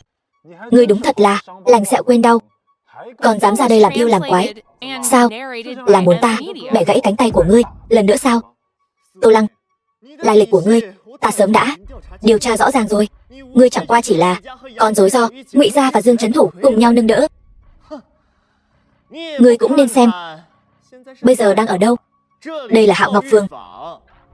Dương Trấn Thủ đã trở về biên cảnh, cho dù là Ngụy gia cũng không dám ở đây làm càn. Các ngươi đừng làm loạn. Ngươi cũng biết đây là Hạo Ngọc Phường, là hội trường ngọc thạch lớn nhất Ly Châu. Phường chủ Hạo Ngọc Phường tuy rằng với Ngụy gia như nước với lửa, nhưng phường chủ cũng đã lập ra quy củ không đánh nhau ở Hạo Ngọc Phường. Nếu ngươi phá vỡ quy củ này thì đừng hòng bước ra khỏi cửa này. Trần thiếu gia, con nhỏ này nói đúng đấy. Phường chủ Hạo Ngọc Phường là kẻ lấy mạng người không chớp mắt. Tuy bà ta là nữ nhân, nhưng thế lực còn hơn cả Ngụy gia, đáng sợ hơn nhiều. Trong địa phận Ly Châu không ai sánh bằng chúng ta, đắc tội không nổi. Còn cần ngươi dạy ta sao? Hai tên rác rưởi này lại xuất hiện ở đây, thật là may mắn. Dám nói không dám làm. Ta quả thật không nhìn lầm ngươi. Sau tiệc khai thiên, Thiên Quân từng cảnh cáo ngươi rồi, ngươi còn dám kêu gào như vậy, thật là không có đầu óc. Ngươi được lắm Tô Lăng, đừng vui mừng quá sớm. Ta ở tiệc khai thiên không dám động đến ngươi. Ngươi đừng tưởng ở Hạo Ngọc Phường này ta không dám động ngươi. Người đâu? Tên tiểu tử này đúng là không chịu được kích động. Đợi lát nữa xem thế lực sau lưng hắn rốt cuộc là ai. Tới rồi. Trần thiếu gia, hôm nay tới mua ngọc thạch gì? Vương Đức Thái, quản lý Hạo Ngọc Phường. Bản thiếu gia hôm nay không mua ngọc thạch. Trước tiên giúp ta chút giận đã. Bản thiếu gia hôm nay bao chọn chỗ này. Hai người này đuổi ra ngoài cho ta. Trần thiếu gia, khách tới là khách, nếu ta đuổi họ đi rồi thì thật khó xử. Khó xử sao? Tiền trong thẻ tiểu gia đây đủ chục tỷ. Hôm nay ngọc thạch trong Hạo Ngọc Phường này tiểu gia mua hết. Chỉ là bảo ngươi đuổi hai người đi. Ngươi nói cho ta biết có gì khó xử? Cái gì? Mua hết ngọc thạch? Vậy thì chỉ riêng tiền hoa hồng của ta cũng phải mấy trăm triệu rồi. Bảo vệ, hai vị tự mình đi ra ngoài, hay là để ta cho người mời hai vị ra ngoài? Chúng tôi cũng tới mua ngọc thạch. Các ngươi dựa vào cái gì đuổi chúng tôi đi? Dựa vào cái gì? Dựa vào thân phận Trần thiếu gia chúng tôi tôn quý hơn các ngươi, còn tài lực thì dù các ngươi dốc hết cũng không thể sánh bằng. Đủ chưa? Ngông cuồng bá đạo, ỷ thế hại người. Chẳng lẽ đây chính là điều Tần Như Yên dạy các ngươi, cái gọi là đạo đại khách sao? Thân phận phường chủ nhà ta cao quý, cho dù Dương Trấn Thủ tới cũng phải cung kính gọi một tiếng Tần phường chủ. Còn ngươi bất quá chỉ là con chó dưới tay Dương Trấn Thủ. Ngươi có tư cách gì trực tiếp gọi tên phường chủ chúng ta? Đó là chuyện của người khác. Ta đối với Tần Như Yên từ trước đến nay đều gọi thẳng tên. Tô Lăng, ta thật sự xem thường sự ngông cuồng của ngươi rồi. Không nói nhiều nữa. Nếu ngươi không muốn bị đuổi đi thì lấy tiền ra đây. Tô Lăng, tài sản chục tỷ, điều này e rằng ta đây là quên mất. Đường ra có bán hết toàn bộ sản nghiệp cũng không quá chục tỷ. Nhiều tiền như vậy lấy đâu ra? Nếu không lấy ra được thì ngoan ngoãn cút đi cho ta. Ai nói chúng ta không có? Chỉ chút tiền ấy ta còn chưa để vào mắt. Là ta Ta lại Ngụy gia lập tức điều 100 tỷ đến Hạo Ngọc Phường.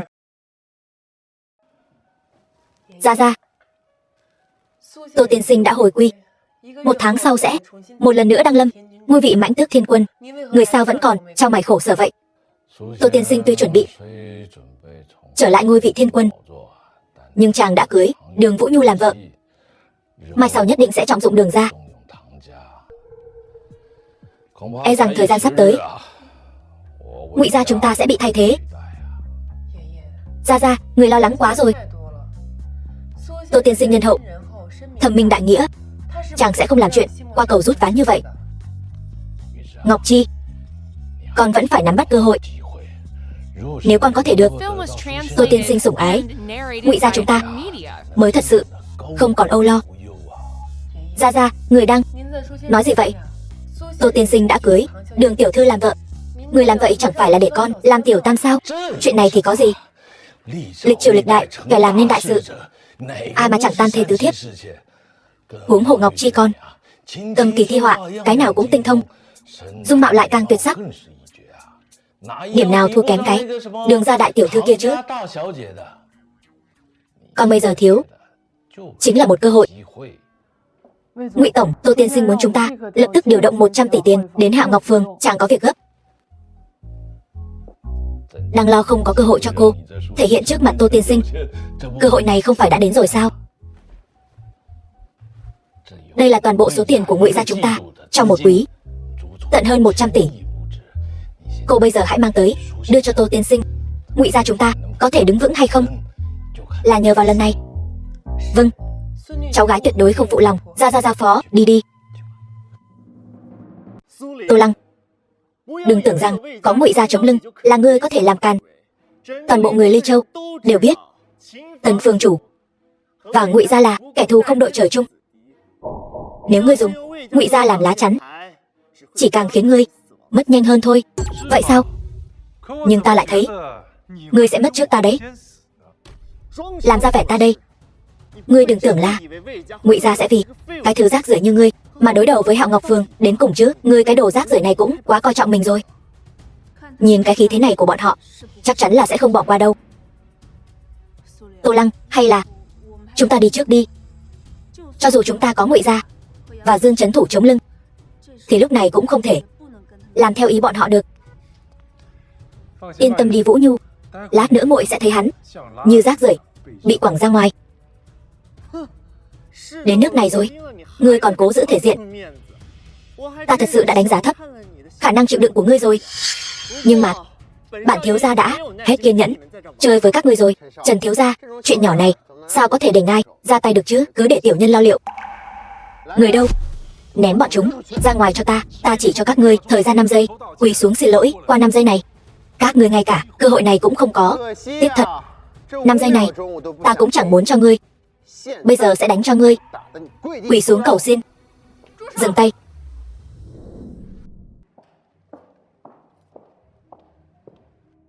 Tô tiên sinh, ghé thăm Hạo Ngọc Phường các ngươi là vinh hạnh của các ngươi. Ai cho ngươi lá gan dám đuổi hắn ta ra ngoài hả? Người của Ngụy gia. Các ngươi đúng là quen kiêu ngạo rồi. Chuyện gì cũng muốn xen vào. Nhìn cho rõ đây, đây là Hạo Ngọc Phường. Trước kia cùng làm việc dưới trướng Thiên Quân đời trước, phường chủ nhà ta đã vượt mặt Ngụy gia các ngươi rồi. Huống chi bây giờ Ngụy gia các ngươi đã suy tàn. Biết điều thì cút ngay cho ta. Ngươi cái gì mà ngươi còn dám nói chuyện với đại tiểu thư như vậy nữa? Cẩn thận ta khâu mồm ngươi lại đấy. Ngụy gia ta và Tần phường chủ, dù có tranh đấu thế nào thì cũng là chuyện của chủ tử bọn ta. Khi nào đến lượt ngươi xen mồm vào? Xem ra những năm nay cách quản lý của Tần Như Yên càng ngày càng lỏng lẻo rồi. Ngay cả loại người này cũng thu nạp vào dưới trướng. Ngươi chẳng qua chỉ là một tên núp sau váy đàn bà ăn bám người khác thôi, thì có tư cách gì nói ra những lời ngông cuồng như vậy? Và ta cũng chẳng tin Ngụy gia sẽ vì ngươi mà đồng thời đắc tội Hạo Ngọc Phường và Trần gia ta. Nếu đã vậy, e là sẽ khiến người thất vọng rồi. Thứ ta cần mang đến rồi chứ. Chuyện Tô tiên sinh dặn dò không dám chậm trễ. Trong thẻ này là thu nhập một quý của Ngụy gia ta. có tới vốn liếng trăm tỷ. Hôm nay, ta sẽ cho ngươi thấy cái gì mới gọi là thật sự hào sảng vô nhân tính. Tất cả đồ ở đây không cho phép hắn mua.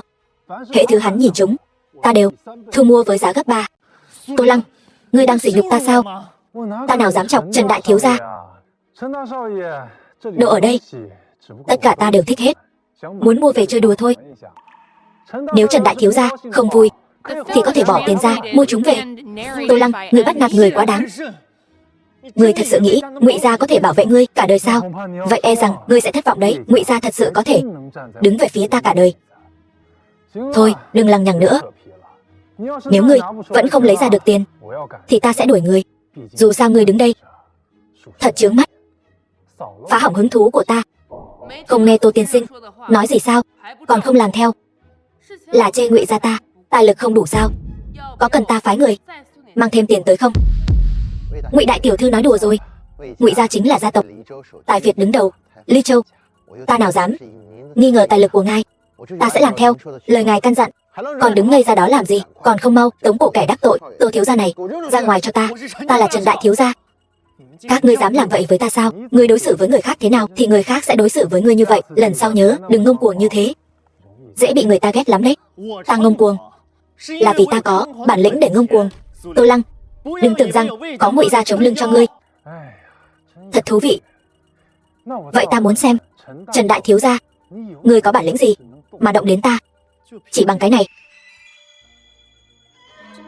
Đây là thẻ thần long chí tôn. Nghe đồn thẻ thần long chí tôn là biểu tượng thân phận, hạn mức có thể sử dụng càng không dám tưởng tượng. Đừng nói là Ly Châu, mà phóng tầm mắt cả đại hạ, người có thể sở hữu chỉ đếm trên một bàn tay. Sao ngươi lại có được? Nhà họ Đường các ngươi thật là thiển cận, lại muốn dựa vào tên rác rưởi này mà đạp lên đầu nhà họ Trần ta. Đợi ta thu thập hắn xong, nhà họ Đường các ngươi, còn cả nhà họ Ngụy sẽ hoàn toàn biến mất khỏi Ly Châu. Trần Vũ, vở kịch này của ngươi diễn cũng giả quá rồi đấy. Thẻ thần long chí tôn là thứ tôn quý đến nhường nào. Một nhà họ Trần nhỏ bé như ngươi làm sao có thể có được? Nói, người đứng sau, ngươi là ai? Đợi ngươi mất mạng rồi, ngươi tự khắc sẽ biết. Ngươi đến đây chẳng qua là muốn mua một khối bảo ngọc tuyệt thế ở Mãnh Tước Thiên Yến 1 tháng sau, để tặng cho Thiên Quân đại nhân. Muốn mượn thế lực này để đưa nhà họ Đường lên đỉnh cao Ly Châu. Nhưng ta nói cho ngươi biết, ngươi đã không còn cơ hội này nữa rồi.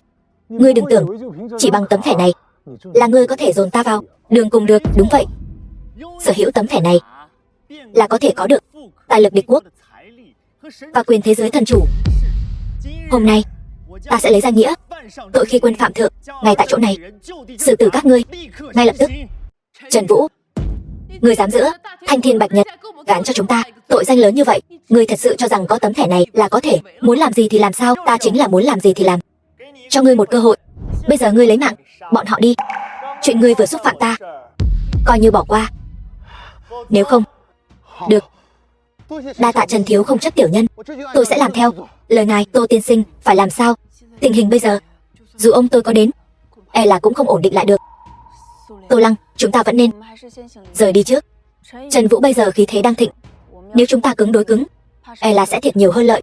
Trần Vũ chỉ là kẻ bắt nạt người khác thôi, có gì phải sợ. Yên tâm, tôi tự có cách trị hắn. Nói với Tần Như Yên, trong 10 phút đến Hạo Ngọc Phường, nếu không Ly Châu sẽ không còn Hạo Ngọc Phường nữa. Tô Lăng, ta cứ tưởng ngươi sẽ là kẻ không biết tự lượng sức mình, không ngờ ngươi lại muốn tìm đường xuống mồ. Dám bảo Tần Phương chủ đến thỉnh tội ngươi. Bây giờ tội của ngươi lại thêm một điều nữa, bất kính với bề trên, làm càn. Dù ta muốn tha cho ngươi, Tần Phương chủ e là cũng không bỏ qua cho ngươi đâu. Dương Trấn Thủ, ngươi nói là thật sao? Tô tiên sinh sắp sửa 1 tháng sau tại Mãnh Tước Thiên Yến chính thức hồi quy. Tần Như Yên, Phương chủ Hạo Ngọc Phường đang lâm lại chức vị thiên quân sao? Không sai, đợi ta quay về xử lý xong một số việc ở biên cảnh, nếu như xử lý nhanh chóng, đến lúc đó chúng ta có thể cùng nhau chứng kiến thiên quân hồi quy. Khó trách ngươi lại đột nhiên quay lại, thì ra là muốn nói cho ta biết tin tốt này. Thật tốt quá, ta cuối cùng cũng đợi được đến ngày này. Sợ phong phẩm hạnh bất chính, xa xỉ vô độ, căn bản không xứng với chức vị thiên quân. Nay Tô tiên sinh sắp sửa hồi quy, đại hạ nhất định dưới sự dẫn dắt của người sẽ trở lại đỉnh cao. Nay biên cảnh bất an, bọn giặc cỏ có ý đồ xâm lược lần nữa, đám tiểu nhân của đại hạ lại ngứa ngáy đứng ngồi không yên. Nhưng sự hồi quy của Tô tiên sinh nhất định sẽ dùng thủ đoạn sấm sét trấn áp bọn chúng. Đến lúc đó chính là ngày tận thế của bọn chúng. Báo, có chuyện gì hốt hoảng vậy? Không thấy ta đang cùng Dương trấn thủ trò chuyện vui vẻ sao? Phương chủ, không ổn rồi. Hạo Ngọc Phường bên đó xảy ra chuyện, có một người bảo ngươi trong vòng 10 phút phải quay lại, nếu không hắn sẽ khiến Hạo Ngọc Phường bị xóa tên khỏi Ly Châu.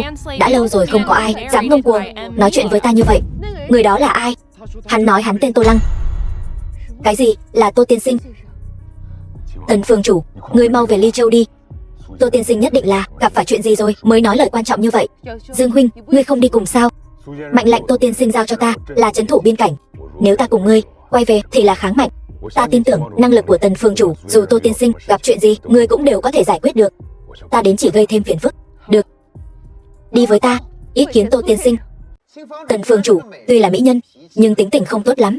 Lần trước kẻ dám nói chuyện với nàng như vậy thì giờ cỏ trên mộ đã cao 3 mét rồi. Tô Lăng, ta khuyên ngươi vẫn nên mau chóng tìm một miếng đất phong thủy tốt ở Ly Châu, kẻo đến lúc mất mạng cũng không biết mình mất như thế nào. Tô Lăng, ngươi thật sự nắm chắc sao? Tần phương chủ, ở Ly Châu thế lực ngập trời, lời này nếu mà truyền đến tai nàng ta, có thể ngay cả Dương trấn thủ cũng không bảo vệ được ngươi. Đường tỷ tỷ, yên tâm đi, Tô tiên sinh sẽ không làm việc mà không nắm chắc. Một lát nữa cứ ngồi đợi xem bọn họ quỳ xuống đất cầu xin tha thứ. Ta sợ quá. Ta nói cho người biết, tính nhẫn nại của ta là có hạn, e rằng đã đợi không được. Tần phương chủ đến đích thân đến lấy mạng ngươi rồi. Người đâu? Lôi tên này ra, nhổ lưỡi nó ra. Ta muốn xem thử miệng của nó cứng đến khi nào. Trần thiếu, vậy bọn họ thì sao? Còn bọn họ thì đưa lên giường ta, để ta từ từ hưởng thụ. Chơi chán rồi thì đến lượt ngươi. Vậy thì đa tạ Trần thiếu. Người đâu? Bắt nó lại cho ta. Dừng tay.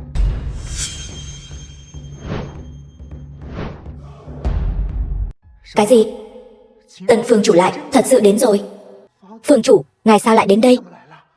Nếu ta không đến, Hạo Ngọc Phường này e rằng sẽ náo loạn trời đất mất. Trước đây sao ta không biết ngươi có bản lĩnh lớn như vậy? Nếu không, trước phương chủ, Hạo Ngọc Phường này nhường cho ngươi ngồi luôn đó. Tiểu nhân không dám.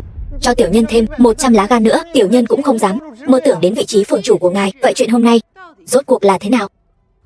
Xem ra Tần phương chủ không phải vì Tô Lăng mà đến, mà là ta hôm nay ở Hạo Ngọc Phường làm có hơi quá đáng rồi, làm mất mặt Tần phương chủ, mới khiến Tần phương chủ tức giận như vậy. Tần phương chủ, chuyện này không trách Vương quản lý được, đều là do tên này tâm địa độc ác, cấu kết với Ngụy gia đến Hạo Ngọc Phường gây sự. Hành động như thế này, hắn căn bản không coi ngài ra gì. Trần Vũ, cái miệng đổi trắng thay đen cũng thật lợi hại. Bái phục. Đổi trắng thay đen, vừa rồi chẳng phải ngươi nói muốn Tần phương chủ đến thỉnh tội ngươi sao? Là ta, không sai, ngươi thừa nhận là tốt. Tần phương chủ, tên này thật cuồng vọng, hắn dám bảo ngài đến thỉnh tội hắn, thật không thể tha thứ. Vậy để tại hạ bắt hắn lại, bẻ gãy tay chân hắn, bắt hắn quỳ trước mặt ngài sám hối. Tần Như Yên, ngươi thấy ta có tư cách để ngươi thỉnh tội ta không? To gan thật. Tần phương chủ đích thân tới đây, ngươi còn dám mạnh miệng. Ngươi rốt cuộc có coi Tần phương chủ ra gì không? Phương chủ, tên này thật là ngạo mạn, lại dám khiêu khích ngài, kính xin ngài hạ lệnh bắt hắn lại, lập uy cho Hạo Ngọc Phường chúng ta. Tô Lăng đừng nói nữa. Tuy Dương trấn thủ nâng đỡ ngươi, nhưng Tần phương chủ hung danh lừng lẫy, ngươi nếu còn khiêu khích bà ấy, e là chúng ta ngay cả cửa cũng không ra được. Cũng đúng, Tần phương chủ hung danh hiển hách, không thể xâm phạm. Tần phương chủ có cần dùng cái đầu này của ta để bảo vệ hung danh của ngài không? Rác rưởi như ngươi, sao xứng để Tần phương chủ đích thân ra tay lấy mạng ngươi chứ? Nếu ngươi muốn mất mạng như vậy, vậy để ta giúp ngươi một tay. Trần Vũ, ngươi thật to gan. Phương chủ, ngươi và Ngụy gia như nước với lửa, lẽ nào ngươi không phải nên xử hắn trước sao? Tại sao lại ra tay với ta? Kẻ thù như nước với lửa, đó đều là ta và Ngụy gia chủ để mê hoặc lũ tiểu nhân diễn trò mà thôi. Cái gì? Ân oán mấy chục năm giữa hai người lại cấu kết nhau, diễn trò.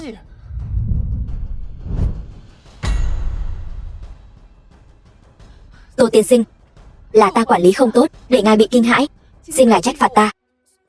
Tô Lăng, chuyện này là sao? Tại sao Tần phường chủ lại? Ngươi là phường chủ Hạo Ngọc Phường ở Ly Châu, ai mà không biết cung danh của ngươi, ta nào dám trách phạt ngươi. Tô tiên sinh, đều là lỗi của ta, cho ta thêm một cơ hội nữa. Vương quản lý, ngươi mượn danh nghĩa của ta làm nhiều điều ác, hôm nay lại khiến Tô tiên sinh khó chịu như vậy, làm cho thanh danh Hạo Ngọc Phường bị hủy hoại.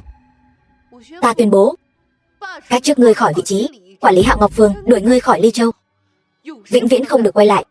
Người đâu? Lôi hắn xuống cho ta. Phường chủ, ta không dám nữa, đừng đuổi ta khỏi Ly Châu. Trần Vũ, tới lượt ngươi rồi đấy. Ngươi muốn làm gì? Ta nói cho ngươi biết, sau lưng ta có chỗ dựa, ngươi không đắc tội nổi đâu. Ngươi lấy cái thẻ rách này dọa được người khác, nhưng với ta thì không được đâu. Ngươi chẳng lẽ không biết thẻ ngân long này là do ta phát ra sao? Không, không thể nào. Ta nói cho ngươi biết, chỗ dựa sau lưng ta, nếu ngươi đắc tội, các ngươi đều phải mất mạng. Hôm nay Tô tiên sinh ở đây, kết cục của việc đắc tội Tô tiên sinh chỉ có hai chữ, chính là mất mạng. Tần Như Yên, ngươi dám? Hôm nay Tô tiên sinh có mặt, ta có gì không dám. Người đâu? Lôi hắn xuống cho ta, đánh 50 trượng. Tô Lăng, ngươi cứ chờ đó, ta không phục. Đường tiểu thư, tôi sẽ đưa cô đến phòng VIP để chọn đồ. Vũ Nhu, cô không phải còn muốn chọn quà cho Thiên Quân đại nhân sao? Có Tần phường chủ dẫn đường, món quà cô chọn, Thiên Quân đại nhân nhất định sẽ hài lòng. Tôi và Ngụy tiểu thư còn có vài lời muốn nói. Cái này, vậy được rồi.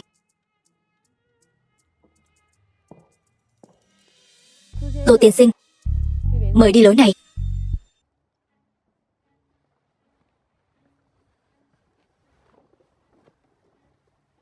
Nói đi, rốt cuộc là chuyện gì? Nhất định phải đến đây mới nói được. Thiên Quân, ngài còn nhớ 3 năm trước gia phụ từng vì ngài định một hôn ước, và nói nữ tử này có thể vì ngài giữ vững biên cương hậu phương. Đúng là có chuyện này. Ta vẫn chưa từng thấy Ngụy lão đầu đánh giá ai cao như vậy. Sao, đối phương tìm đến cửa rồi sao? Đúng vậy. Hiện tại, thời gian dự định của hôn ước đã đến. Ngài xem, rốt cuộc là ai khiến cô cũng khó mở lời như vậy? Là tôi. Cô nói gì? Ngụy Hải Sơn chẳng lẽ không biết ta đã có thê tử rồi sao? Tô tiên sinh, xin ngài đừng trách ông nội, ông ấy cũng là vì Ngụy gia mà thôi. Nhưng mà ngài đừng lo, tôi sẽ không tranh với Đường tỷ tỷ đâu. Thật ra tôi cũng không để ý. Được rồi, bây giờ đã không còn là xã hội phong kiến nữa rồi. Ta đã cưới Đường Vũ Nhu làm thê tử, ta sẽ không cưới nữ nhân khác nữa. Nhưng mà, không có nhưng mà, Ngụy Hải Sơn chẳng phải lo lắng địa vị của Ngụy gia sau này sẽ bị Đường gia thay thế sao? Suy nghĩ của ông ta hoàn toàn là thừa. Nói với Ngụy Hải Sơn triệu tập các thế lực lớn trong nước, 3 ngày sau tụ họp tại Tuyệt Trần lâu. Ý của ngài là ta sẽ tuyên bố trước mặt các thế lực lớn, Ngụy gia tương lai sẽ là gia tộc đệ nhất do Thiên Quân trực tiếp nắm giữ, địa vị ngang với trấn thủ biên cương. Đa tạ Thiên Quân, người cũng không cần tạ ta. Ngụy gia hết lòng trung thành với ta, gần đây lại giúp ta rất nhiều. Đây là những gì các ngươi xứng đáng, ngươi không cần phải uốn mình với ta. Tô tiên sinh, thật ra ta đối với ngài. Thôi được rồi, ngươi đừng nói nữa. Ngươi về đi, nói với Ngụy Hải Sơn cẩn thận Sở Phong, kẻ hại ta chắc chắn là hắn. Sao ngài lại nói vậy? Chẳng lẽ đã có manh mối? Chỉ về Sở Phong, Trần Vũ trước đó đã nói gì? Trần Vũ nói, sau lưng ta có chỗ dựa lớn, không ai được động vào ta. Kẻ nào động vào ta, kẻ đó phải mất mạng. Vậy thì ai có thể khiến chúng ta phải mất mạng? Chỗ dựa lớn nhất của hắn chính là thẻ Ngân Long. Nhưng thẻ Ngân Long chỉ có 3 cái. Vậy thì hắn dùng thẻ của ai? Chẳng lẽ là Sở Phong?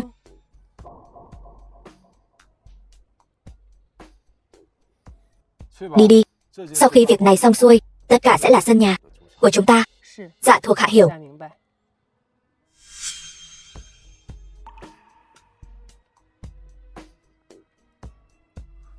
Thì ra là vậy.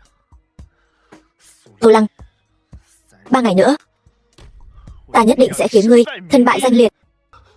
Rác rưởi, việc còn con này mà cũng không làm được. Ngươi còn mặt mũi mà quay về. Thiên Quân bớt giận. Lần này không biết vì sao Tần Như Yên lại ra mặt giúp đỡ tên tiểu tử Tô Lăng đó.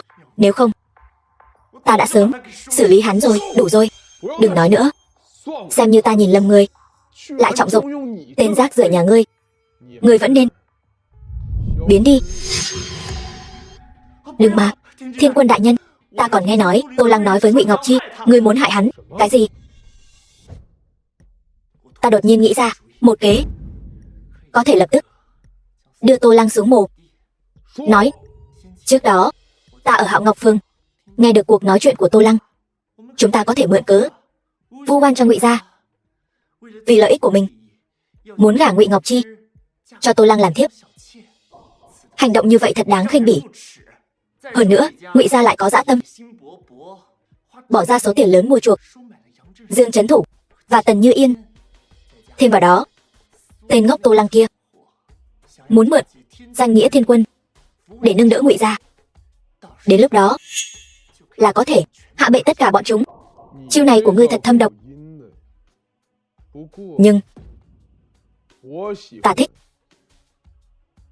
Nhưng sau lưng Tô Lăng có Ngụy gia cùng với Tần Như Yên chống lưng. Nếu tôi bị bọn họ áp đảo, e rằng chỉ không cần lo lắng. Tô Lăng có chỗ dựa, ta cũng có người giúp đỡ. Hơn nữa người này vẫn là người quen cũ của ngươi. Khai Thiên Thương Hội. Chẳng lẽ là...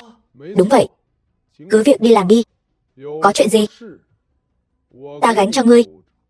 Vâng, thuộc hạ nhất định sẽ không phụ lòng mong đợi của Thiên Quân. Thiên Quân, tên rác rưởi như hắn thật sự có thể khiến Tô Lăng mất mạng sao? Ta chưa từng đối với hắn đặt kỳ vọng gì. Ta để hắn đối phó với Tô Lăng chính là muốn ép Tô Lăng giao ra thứ đó. Ngài là nói đúng vậy, có được thứ đó, ta liền có thể danh chính ngôn thuận lên ngôi vị Thiên Quân. Ngọc Chi, ngươi nói là thật sao? Tô tiên sinh thật sự muốn ban cho chúng ta vinh dự lớn như vậy sao? Là thật. Tuyệt quá. Quả nhiên, để ngươi cùng Tô tiên sinh đề cập chuyện hôn ước thật sự là đúng đắn. Ngụy gia ta trở về đỉnh cao chỉ trong ngày 1 ngày 2. Ra, chuyện này không liên quan đến hôn ước. Tô tiên sinh, sở dĩ để chúng ta trở thành gia tộc do Thiên Quân trực tiếp quản lý là bởi vì khoảng thời gian này chúng ta đã giúp đỡ hắn. Dù sao đi nữa, người vẫn nên giao lưu nhiều với Tô tiên sinh. Cho dù chỉ là làm thiếp, cũng có thể bảo vệ Ngụy gia ta trăm năm không suy sụp. Ra, người lại nói như vậy, con sẽ giận đấy. Được rồi, không nói nữa. Đúng rồi ra, Tô tiên sinh còn nói muốn ngài giúp hắn làm một việc. Việc gì? Được, ta biết rồi. Ta lập tức sai người đem Sơn Hạ Ấn đưa đến Tần Phương chủ. Đại sảnh Tuyệt Trần lâu.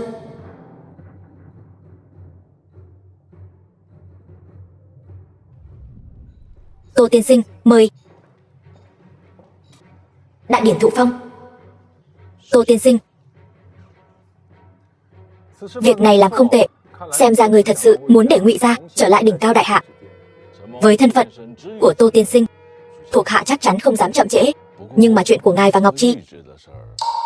Ra, Ngụy Hải Sơn, yến tiệc hôm nay không vì điều gì khác, chỉ vì muốn thưởng cho ngươi gần đây đã giúp ta rất nhiều.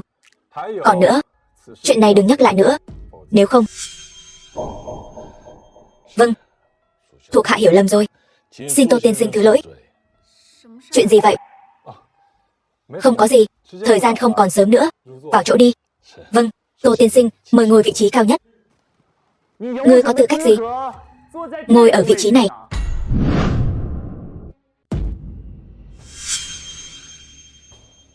Chư vị đến đây chắc hẳn đều là những kẻ quyền cao chức trọng, mà những kẻ như bọn ta muốn ngồi vào vị trí khách quý đều phải cân nhắc kỹ lưỡng. Nhưng hắn ta dựa vào cái gì mà ngồi ở đây? Phải đó, hắn là ai? Sao chưa từng gặp, thế mà dám trơ trẽn, cũng dám ngồi vào cái vị trí này. Tôi có nghe nói về thằng nhãi này. Trước đó ở Ly Châu xảy ra mấy chuyện, hình như đều có liên quan đến hắn. Cái loại chỉ sợ thiên hạ không loạn như hắn thì làm sao xứng đáng ngồi vào vị trí chủ tọa này. Ngụy gia chủ, hôm nay chúng tôi đến đây là nể mặt ngài, nhưng hôm nay ngài lại để thằng nhãi này ngồi chủ tọa, rõ ràng là coi thường chúng tôi. Hôm nay nếu ngài không cho một lời giải thích thì tôi đành phải cáo từ. Tô Lăng, những người đến đây lúc này đều là những nhân vật hô phong hoán vũ trong nước. Thế lực nhà họ Đường ta dù có ngồi ở vị trí thứ yếu cũng có phần chưa đủ tư cách. Cái vị trí chủ tọa này tôi thấy vẫn nên nhường cho người khác thì hơn.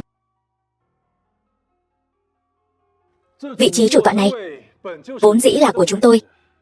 Chúng tôi dựa vào cái gì mà phải nhường?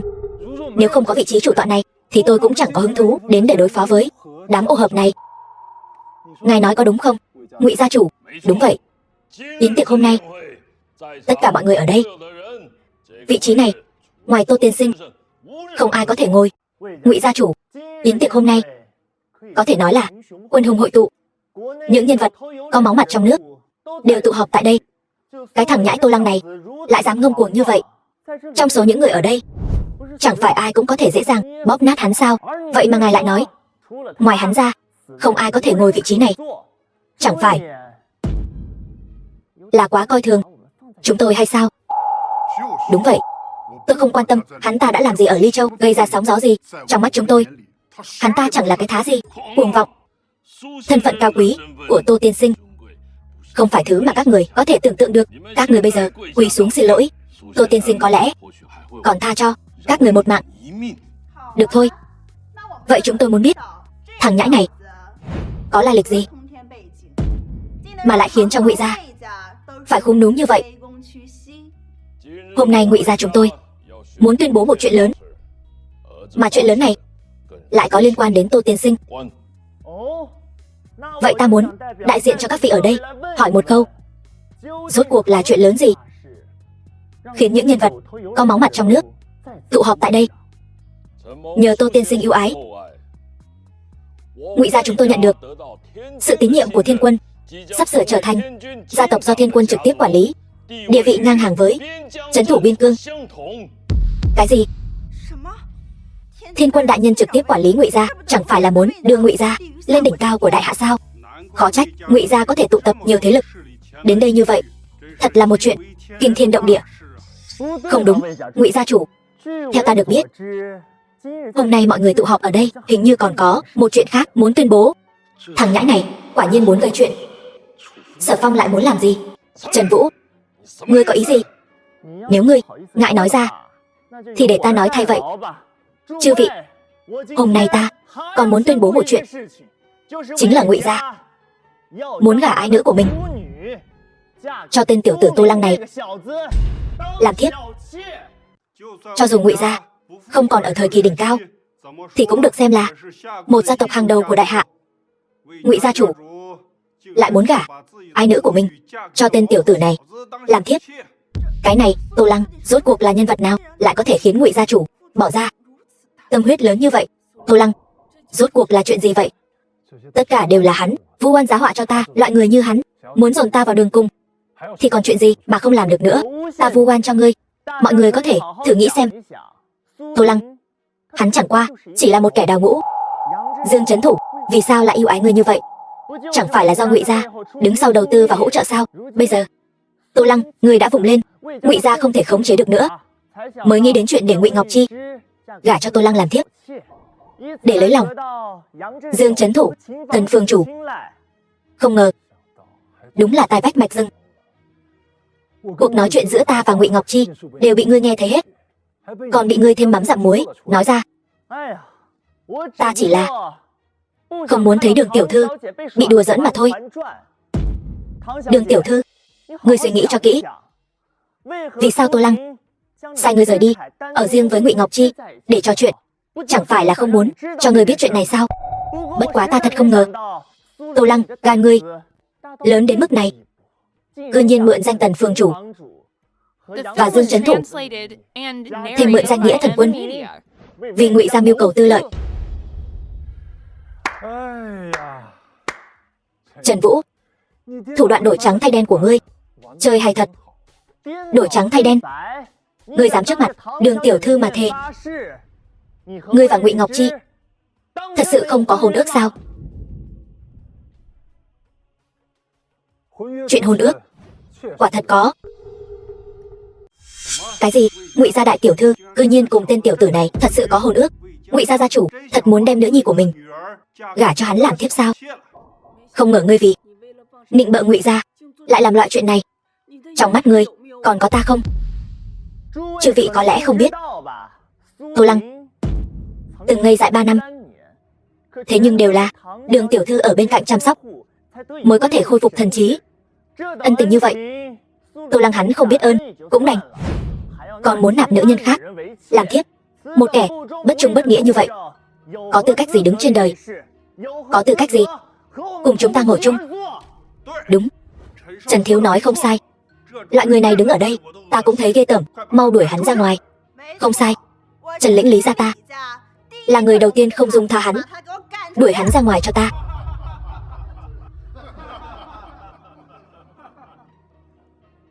Không, không phải như vậy.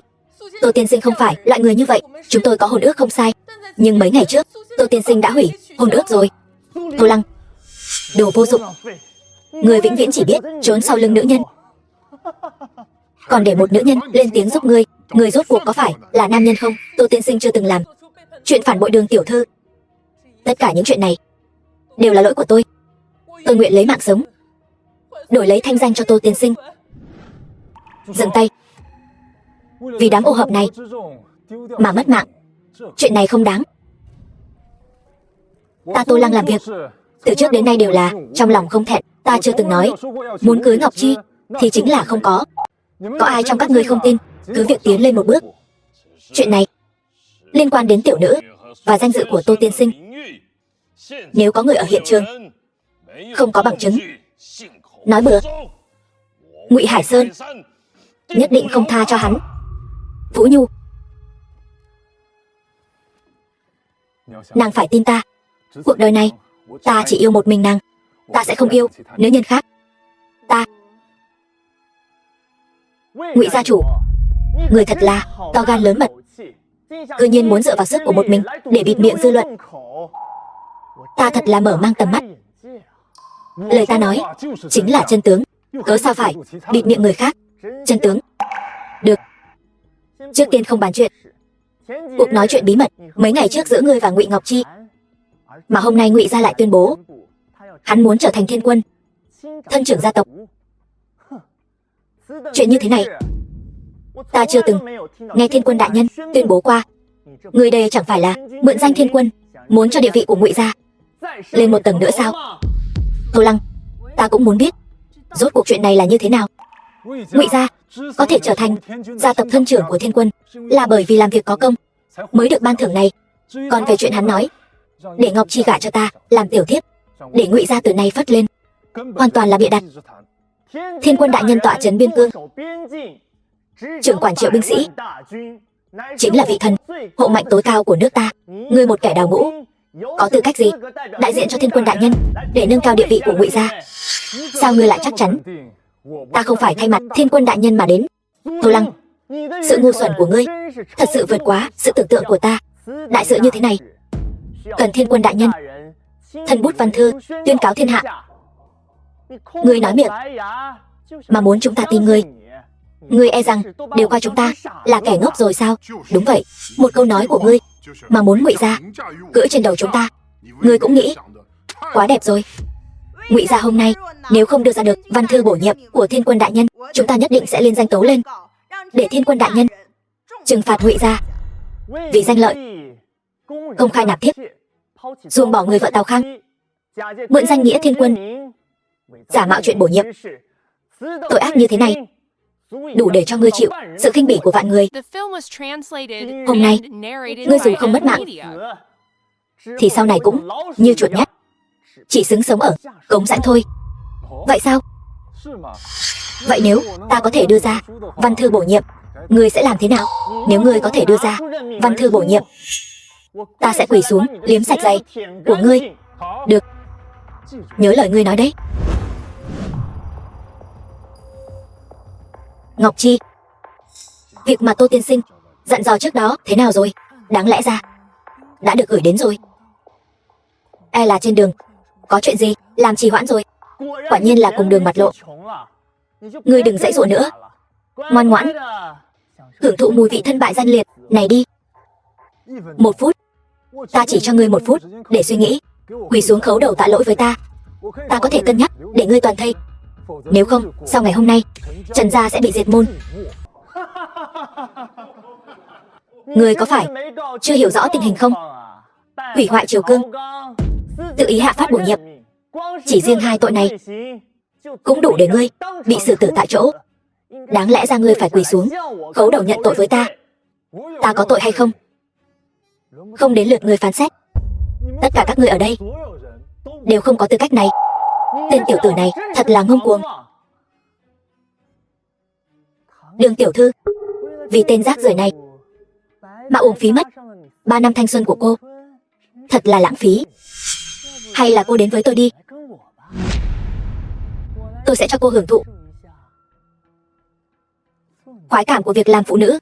Trần Vũ, ngươi nhiều lần vu khống danh dự của Tô tiên sinh, thật sự coi Ngụy gia ta không tồn tại sao? Thôi được rồi. Vũ Nhu, tôi vẫn là câu nói đó, tôi chưa từng làm chuyện phản bội cô. Bây giờ cả thế giới đều không tin tôi, nhưng chỉ cần cô tin tôi là đủ rồi. Tôi tin anh, đúng là không biết điều. Vậy thì từ hôm nay trở đi, Đường ra cứ chờ mà chôn cùng tên tiểu tử này đi.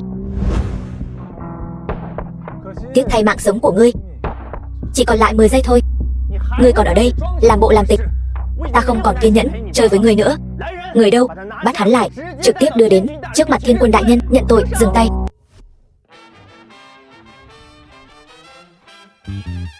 Là Tần phương chủ, sao bà ấy lại đến đây? Chẳng lẽ tên tiểu tử này chống lưng của nó quả thật là Tần phương chủ rồi? Vậy thì sao? Thằng nhãi này hôm nay phạm phải tội ác khiến cả thiên hạ đều không dung thứ được, trừ phi Thiên Quân ra mặt. Nếu không, không ai có thể bảo vệ hắn ta. Trần gia Trần Vũ bái kiến Tần phương chủ. Ngươi muốn làm gì? Kẻ này hôm nay đã phạm phải một tội tày trời, đến mức trời đất không thể dung thứ.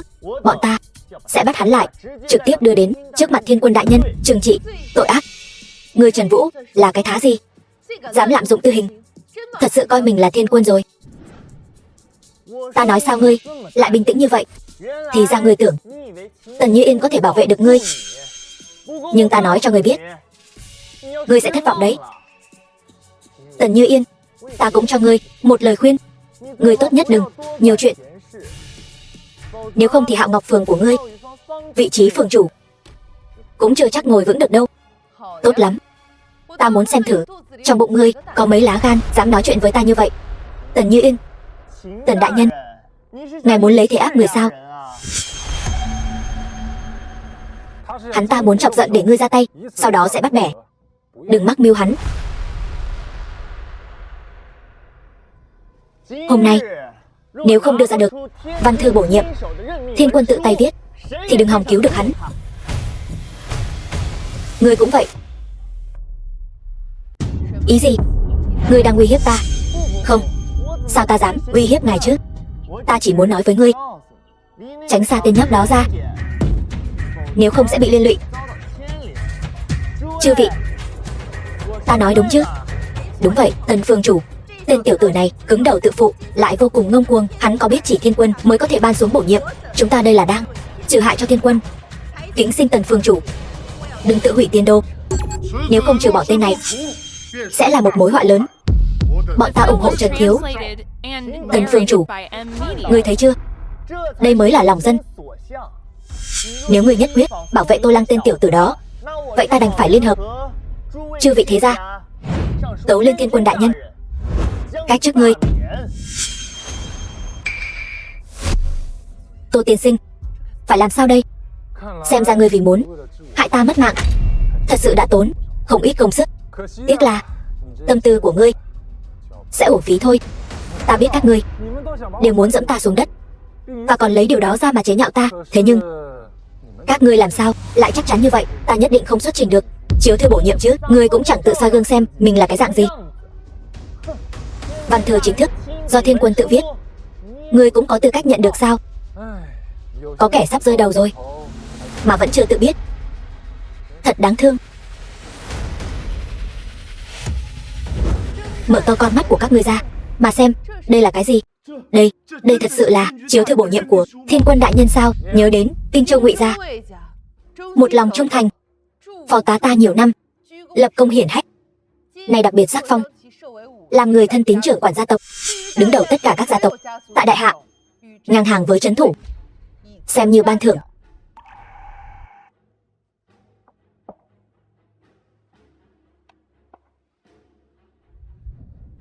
Tạ ơn Thiên Quân đại nhân. Hóa ra thật sự là Thiên Quân đại nhân muốn ban thưởng cho Ngụy gia. Ta vậy mà lại nghe theo lời ma quỷ của Trần Vũ, suýt chút nữa làm tổn thương tấm lòng của Tô Lăng. Không sao, đều tại Trần Vũ, hắn ta quá xảo quyệt. Được rồi, giờ đến lượt xử lý ngươi. Không thể nào. Ngươi làm sao có thể có chiếu thư bổ nhiệm do Thiên Quân đại nhân tự viết được? Là giả, nhất định là giả mạo. Trên này có dấu của Sơn Hà ấn. Chiếu thư bổ nhiệm ta có thể làm giả, Sơn Hà ấn ta làm giả được sao?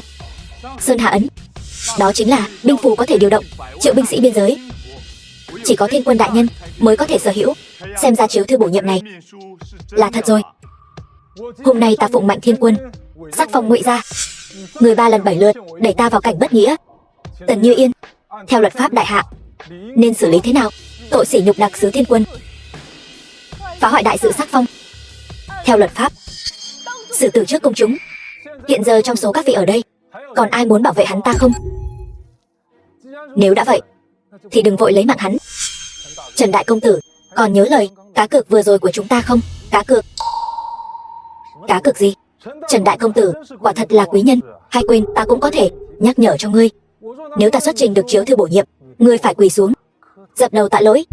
Là ta tìm người giúp ngươi quỳ xuống, hay tự ngươi quỳ xuống? Muốn ta quỳ xuống cho ngươi? Ngươi nằm mơ đi. Vậy sao? Vậy ta muốn xem thử là ngươi Trần đại công tử xương cốt cứng, hay là đám người này nắm đấm cứng. Không thể nào, tuyệt đối không thể nào. Vị đại nhân đó không phải nói như vậy. Sao lại thế này? Trần Vũ, ngươi bây giờ nói ra kẻ đứng sau thao túng ngươi, ta có thể cân nhắc tha cho ngươi một mạng.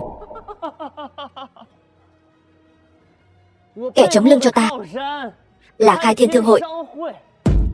Bọn họ đã nói nhất định sẽ bảo vệ ta, ta sẽ không mất mạng. Đợi lát nữa hội trưởng đến rồi, bọn họ sẽ bắt các ngươi quỳ xuống cầu xin ta tha thứ. Thật đúng là chấp mê bất ngộ. Tiễn hắn lên đường đi. Khai Thiên Thương hội, hội trưởng đến. Là cô ta, hội trưởng Khai Thiên Thương hội. Trong lãnh thổ đại hạ có thể sánh ngang với Tần Như Yên, một nhân vật tầm cỡ. Sao cô ta lại đến đây? Chẳng lẽ cô ta là chỗ dựa cho Trần Vũ sao? Nông cạn. Triệu Nguyệt chính là tâm phúc bên cạnh Thiên Quân đương thời. Khai Thiên Thương hội trong tay cô ta nắm giữ tiền tài thiên hạ, luận về địa vị còn cao hơn Tần Như Yên một bậc. Triệu hội trưởng, cô cuối cùng cũng đến rồi. Tôi biết cô sẽ không bỏ mặc tôi đâu. Triệu Nguyệt, cô có ý gì? Chẳng lẽ cô muốn bảo vệ tên tiểu tử này? Tôi chỉ đến xem tình hình thế nào thôi, còn việc có bảo vệ hắn hay không thì chưa đến lượt cô lên tiếng. Nói đi, chuyện là thế nào? Bẩm Triệu hội trưởng, người này mạo danh Thiên Quân, ban hành công văn bổ nhiệm giả, hơn nữa còn làm giả Sơn Hà ấn.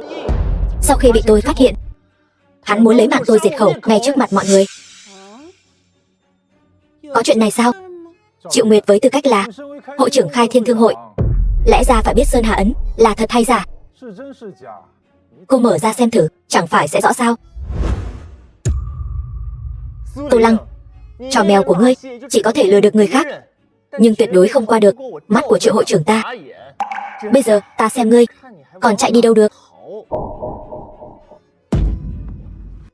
Đúng rồi, chính là thứ mà Sở đại nhân muốn. Hội trưởng, thấy sao? Ấn chương trên này chắc chắn là Sơn Hà ấn. Tô tiên sinh, là tôi thất kính rồi. Mời ngài tiếp tục. Cô ta không phải người của Sở Phong sao? Cô ta rốt cuộc đang giở trò gì? Nếu đã vậy Tôi có thể xử lý hắn chưa? Tô tiên sinh vui là được. Tiểu nữ tử không có quyền can thiệp. Được. Tần Như Yên, theo luật pháp đại hạ, xử lý đi. Vâng. Người đâu? Cái thứ phỉ báng Tô tiên sinh này, lôi xuống cho ta, chém. Không, không thể nào. Ngươi làm sao có thể có được thánh chỉ thật chứ? Triệu hội trưởng, ngươi nhất định đang đùa với ta đúng không? Ngươi nhất định phải cứu ta. Tất cả những chuyện này đều là do ngươi tự làm tự chịu, trách ai được. Tiếp sau, nhớ cẩn thận một chút. Họ Triệu kia, các ngươi liên tiếp lại đùa dẫn ta, đúng không? Hắn không nói như vậy. Nói, Trần Vũ, ngươi hủy hoại thánh chỉ thiên quân đã là trọng tội, còn dám ở đây càn quấy. Lôi ra ngoài, lấy mạng. Sự việc đã đến nước này, vậy từ hôm nay trở đi, ta tuyên bố, Ngụy gia, khoan đã. Tô tiên sinh, việc của ngài đã được giải quyết. Việc Sở đại nhân nhờ tôi làm vẫn chưa có manh mối. Sở Phong là cái thá gì cũng xứng chen vào chuyện của Tô tiên sinh. Nói xem, chuyện gì? Sơn Hà ấn chính là binh phù, thống lĩnh triệu quân lại càng là biểu tượng thân phận của Mãnh Tước Thiên Quân. Tiếc là 3 năm trước, vị thiên quân tiền nhiệm biến mất, Ngụy gia vẫn nắm giữ. Sơn Hà ấn không chịu giao ra, nay nhờ có Tô tiên sinh mới có thể lấy lại được Sơn Hà ấn này. Sở Thiên Quân đặc phái tôi mang Sơn Hà ấn về, giao cho Thiên Quân quản lý. Thì ra Sở Phong làm nhiều chuyện như vậy chính là để lừa lấy Sơn Hà ấn của ta.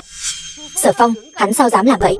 Chẳng lẽ hắn muốn có được Sơn Hà ấn, nắm giữ biên cương, triệu quân? Hắn muốn làm gì? Muốn tạo phản sao? Người tốt nhất nên xác định rõ vị trí của mình. Sở Thiên Quân chính là Thiên Quân tân nhiệm, thân phận chí cao vô thượng. Danh xưng của ngài là thứ người có thể tùy tiện gọi sao? Ngươi có tin ta lập tức cách chức ngươi không? Suốt ngày Sở Thiên Quân quả nhiên là làm chó cho Sở Phong, quen rồi. Cách chức ta, ngươi có năng lực đó sao? Tô tiên sinh, ngài thấy thế nào? Nếu ngài chịu giao ra Sơn Hà ấn, Sở Thiên Quân nhất định sẽ không bạc đãi ngài. Sở Phong nhịn lâu như vậy, cuối cùng cũng không nhịn được nữa. Nhưng nếu ta nói không, thì sợ là việc bổ nhiệm Ngụy gia sẽ không thành. Tất cả mọi người ở đây đều đừng hòng rời khỏi đây. Cánh cửa này. Tô tiên sinh, Sở Phong lòng lang dạ sói, cho dù ngài có giao Sơn Hà ấn cho hắn cũng sẽ không buông tha cho Ngụy gia. Phải đó, Tô tiên sinh, cùng lắm thì ta không cần chức bổ nhiệm này nữa. Ngụy gia chúng ta chẳng thèm làm việc dưới trướng Sở Phong. Tần Như Yên, cứ giao cho nàng ấy đi. Thế này mới phải chứ. Dưới mệnh lệnh của Thiên Quân, ta tạm tha cho các ngươi sống thêm vài ngày. Các ngươi nhất định phải tận hưởng cho tốt khoảng thời gian cuối cùng trong cuộc đời các ngươi.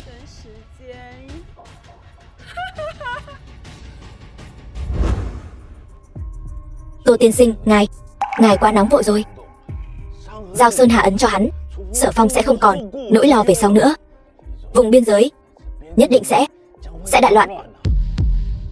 Nếu Sở Phong cứ mai danh ẩn tích, ta thật sự không làm gì được hắn.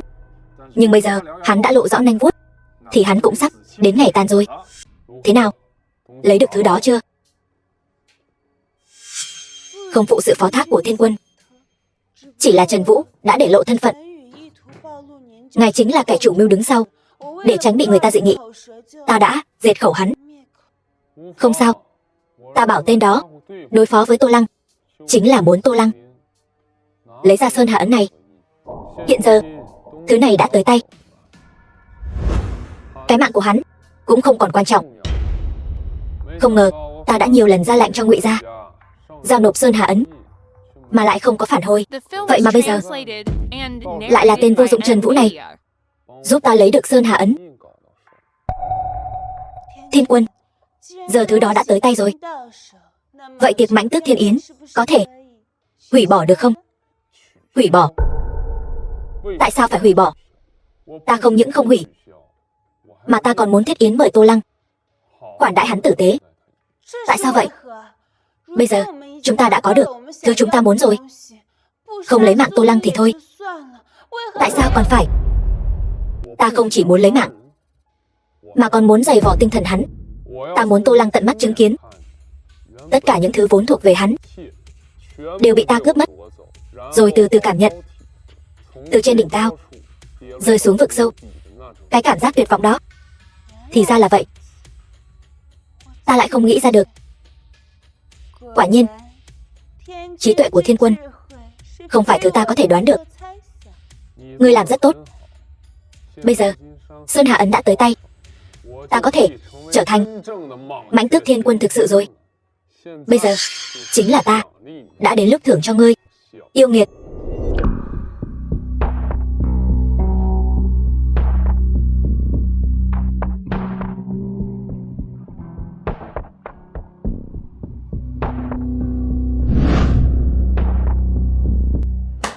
Sở Phong này thật là ngông cuồng đến cực điểm, lại dám sắp xếp chúng ta ở tiệc Mãnh Tước Thiên Yến. Bàn cuối cùng còn nói cái gì mà chứng kiến thiên quân đăng vị là vinh dự vô thượng. Thật tự coi mình là Mãnh Tước Thiên Quân rồi. Tô tiên sinh, trách tôi. Nếu như trước đó không có chuyện kia thì Sở Phong cũng sẽ không cướp đi Sơn Hà Ấn. Chuyện đã xảy ra rồi, cái này cũng vô ích.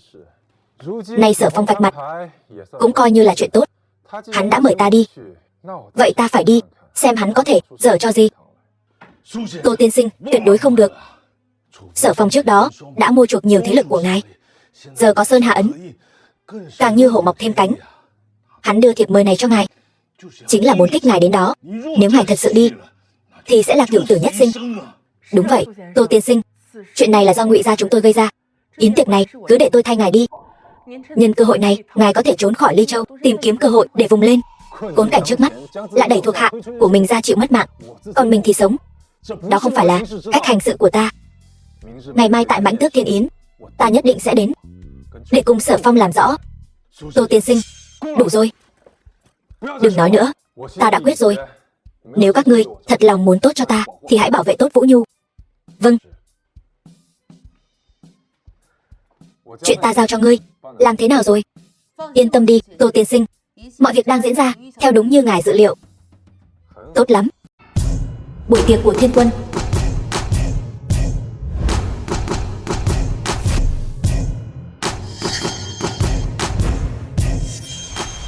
Nhân vật chính đã đến, vậy thì vở kịch hay cũng nên bắt đầu rồi. Hôm nay triệu tập chư vị đến đây, ngoài việc tuyên bố Tân Thiên Quân ra, còn có một việc muốn tuyên cáo thiên hạ. Việc gì lại khiến Thiên Quân đại nhân để tâm như vậy? Thậm chí còn muốn tại buổi dạ yến quan trọng này tuyên bố ngay tại chỗ. Chẳng lẽ Thiên Quân đại nhân muốn tuyên bố gia tộc mà ngài muốn trọng điểm nâng đỡ sao? Thiên Quân đại nhân rất thâm sâu, đừng tự ý đoán mò. Chuyện này chính là muốn định tội cho kẻ này. Cái gì? Kẻ đó là ai? Phạm tội gì mà khiến Thiên Quân đại nhân phải tự mình định tội? Kẻ này chắc hẳn chư vị đều không quen biết phải không? Nhưng tội ác hắn gây ra thật là tày trời. Hắn ta gần 1 tháng nay lạm dụng chức quyền, nâng đỡ Ngụy gia, âm mưu xoán ngôi đoạt vị, tàn sát thành tính, sát hại trụ cột Ly Châu. Chính là người này. Tô Lăng, Sở Phong, ngươi đang ngậm máu phun người, đừng vội, sắp đến lượt ngươi. Còn đồng lõa của hắn chính là Tần Như Yên và Dương Trấn Thủ. Chúng thậm chí còn muốn dùng Sơn Hà Ấn làm áp lực, ép ta nhường ngôi Thiên Quân cho hắn. Thiên Quân là gốc rễ của quốc gia ta. Mấy tên giặc này thật to gan lớn mật. Thiên Quân đại nhân, loại giặc này tuyệt đối không thể dung tha. Xin Thiên Quân đại nhân hạ lệnh xử trảm chúng tại đây. Xin Thiên Quân đại nhân hạ lệnh. Tuy kẻ này hành vi đáng ghét, thiên hạ hận không thể lấy mạng rồi mới hạ dạ, nhưng ta thân là Thiên Quân, tuyệt đối không thể vu oan giá họa cho bất kỳ ai. Tô Lăng, nếu ngươi chịu nhận tội, ta sẽ tha cho ngươi một mạng. Tô Lăng, nếu ngươi chịu nhận tội, ta sẽ tha cho ngươi một mạng. Tội ác kẻ này gây ra, mất mạng cũng khó tha, nhưng Thiên Quân đại nhân lại bằng lòng tha cho hắn một mạng, thật là vạn năm khó gặp. Một vị minh quân nhân nghĩa được đi theo một vị minh quân nhân nghĩa như vậy, thật là chúng ta 10 đời tu mới có được phúc phận. Tô Lăng, Thiên Quân đại nhân đã tha cho ngươi một mạng, ngươi còn không mau quỳ xuống nhận tội, đừng phụ lòng. Thiên Quân đại nhân ân đức bao la. Tô Lăng, ta không chỉ muốn người mất mạng, ta còn muốn sau khi người mất mạng bị người đời phỉ nhổ, vĩnh thế không được siêu sinh. Người muốn lấy mạng ta, còn muốn dùng thủ đoạn để lại cho mình một tiếng thơm. Sở Phong, bộ mặt của ngươi thật khiến ta thấy ghê tởm. Đúng là to gan. Sở Thiên Quân nhân nghĩa, quyết định tha cho ngươi một mạng. Ngươi không những không biết ơn, lại còn buông lời phỉ báng Thiên Quân. Ngươi có ý gì? Chư vị, các vị cũng đã thấy rồi đấy. Kẻ này cuồng vọng ngông cuồng, thật là nỗi nhục của quốc gia ta. Ta đây, Triệu Nguyệt, xin Thiên Quân hạ lệnh sự tử tên này ngay tại đây, để thị chúng. Kẻ này lòng lang dạ sói, là một tai họa. Ta ủng hộ Triệu hội trưởng, sự tử kẻ này ngay tại đây. Lâm gia ta ủng hộ Triệu hội trưởng, Thượng quan gia ta ủng hộ Triệu hội trưởng. Tô Lăng, ngươi đều nghe thấy rồi phải không? Đây chính là lòng dân hướng về. Nếu ngươi còn điều hổ thẹn thì hãy tự kết liễu đi, cũng coi như là vì chính mình, giữ lại chút thể diện. Chư vị, Thiên Quân đại nhân, các ngươi cũng thấy rồi phải không? Kẻ này không chỉ không có nửa điểm hối cải, mà còn dám ra tay trước mặt mọi người. Thiên Quân đại nhân, hắn căn bản là không xem ngài ra gì. Triệu Nguyệt, Tô tiên sinh đánh ngươi là vinh hạnh của ngươi đấy. Còn nữa, Sở Phong là thứ gì cũng dám tự xưng là Thiên Quân, thật nực cười. Tần Như Yên, tất cả những gì ngươi có đều là do Thiên Quân đại nhân ban cho. Ngươi sao dám đối với ngài bất kính như vậy? Đúng vậy, tất cả những gì tôi có đều là do Thiên Quân đại nhân ban cho, bất quá chỉ là vị Thiên Quân tiền nhiệm, không phải Sở Phong. Ta không giống ngươi, làm chó quen rồi. Thiên Quân đại nhân, hành vi của Tần Như Yên như thế này căn bản là không xem ngài ra gì. Tôi xin lĩnh mệnh tiêu diệt đám người này, cùng với tên tiểu tử này, tiêu diệt toàn bộ. Chư vị, có dị nghị gì không? Thiên Quân đại nhân trấn giữ biên cương, bảo vệ muôn nhà ấm no, là anh hùng của đất nước. Mấy kẻ này lại dám đối với Thiên Quân đại nhân bất kính như thế, đáng tội như nhau. Đúng vậy, kính xin Thiên Quân đại nhân hạ lệnh ban tử cho bọn chúng. Được, nếu đã như vậy thì ta sẽ lấy danh nghĩa Thiên Quân hạ lệnh xử tử mấy kẻ này. Khoan đã, Tô Lăng, bây giờ mới biết cầu xin tha thứ, có phải hơi muộn rồi không? Ai nói ta cầu xin tha thứ? Vừa rồi đều là các ngươi nói, bây giờ đến lượt ta nói rồi chứ. Được chứ? Vậy bản tọa sẽ cho ngươi cơ hội này. Ta muốn xem ngươi nói gì mà có thể giữ được cái mạng chó của ngươi.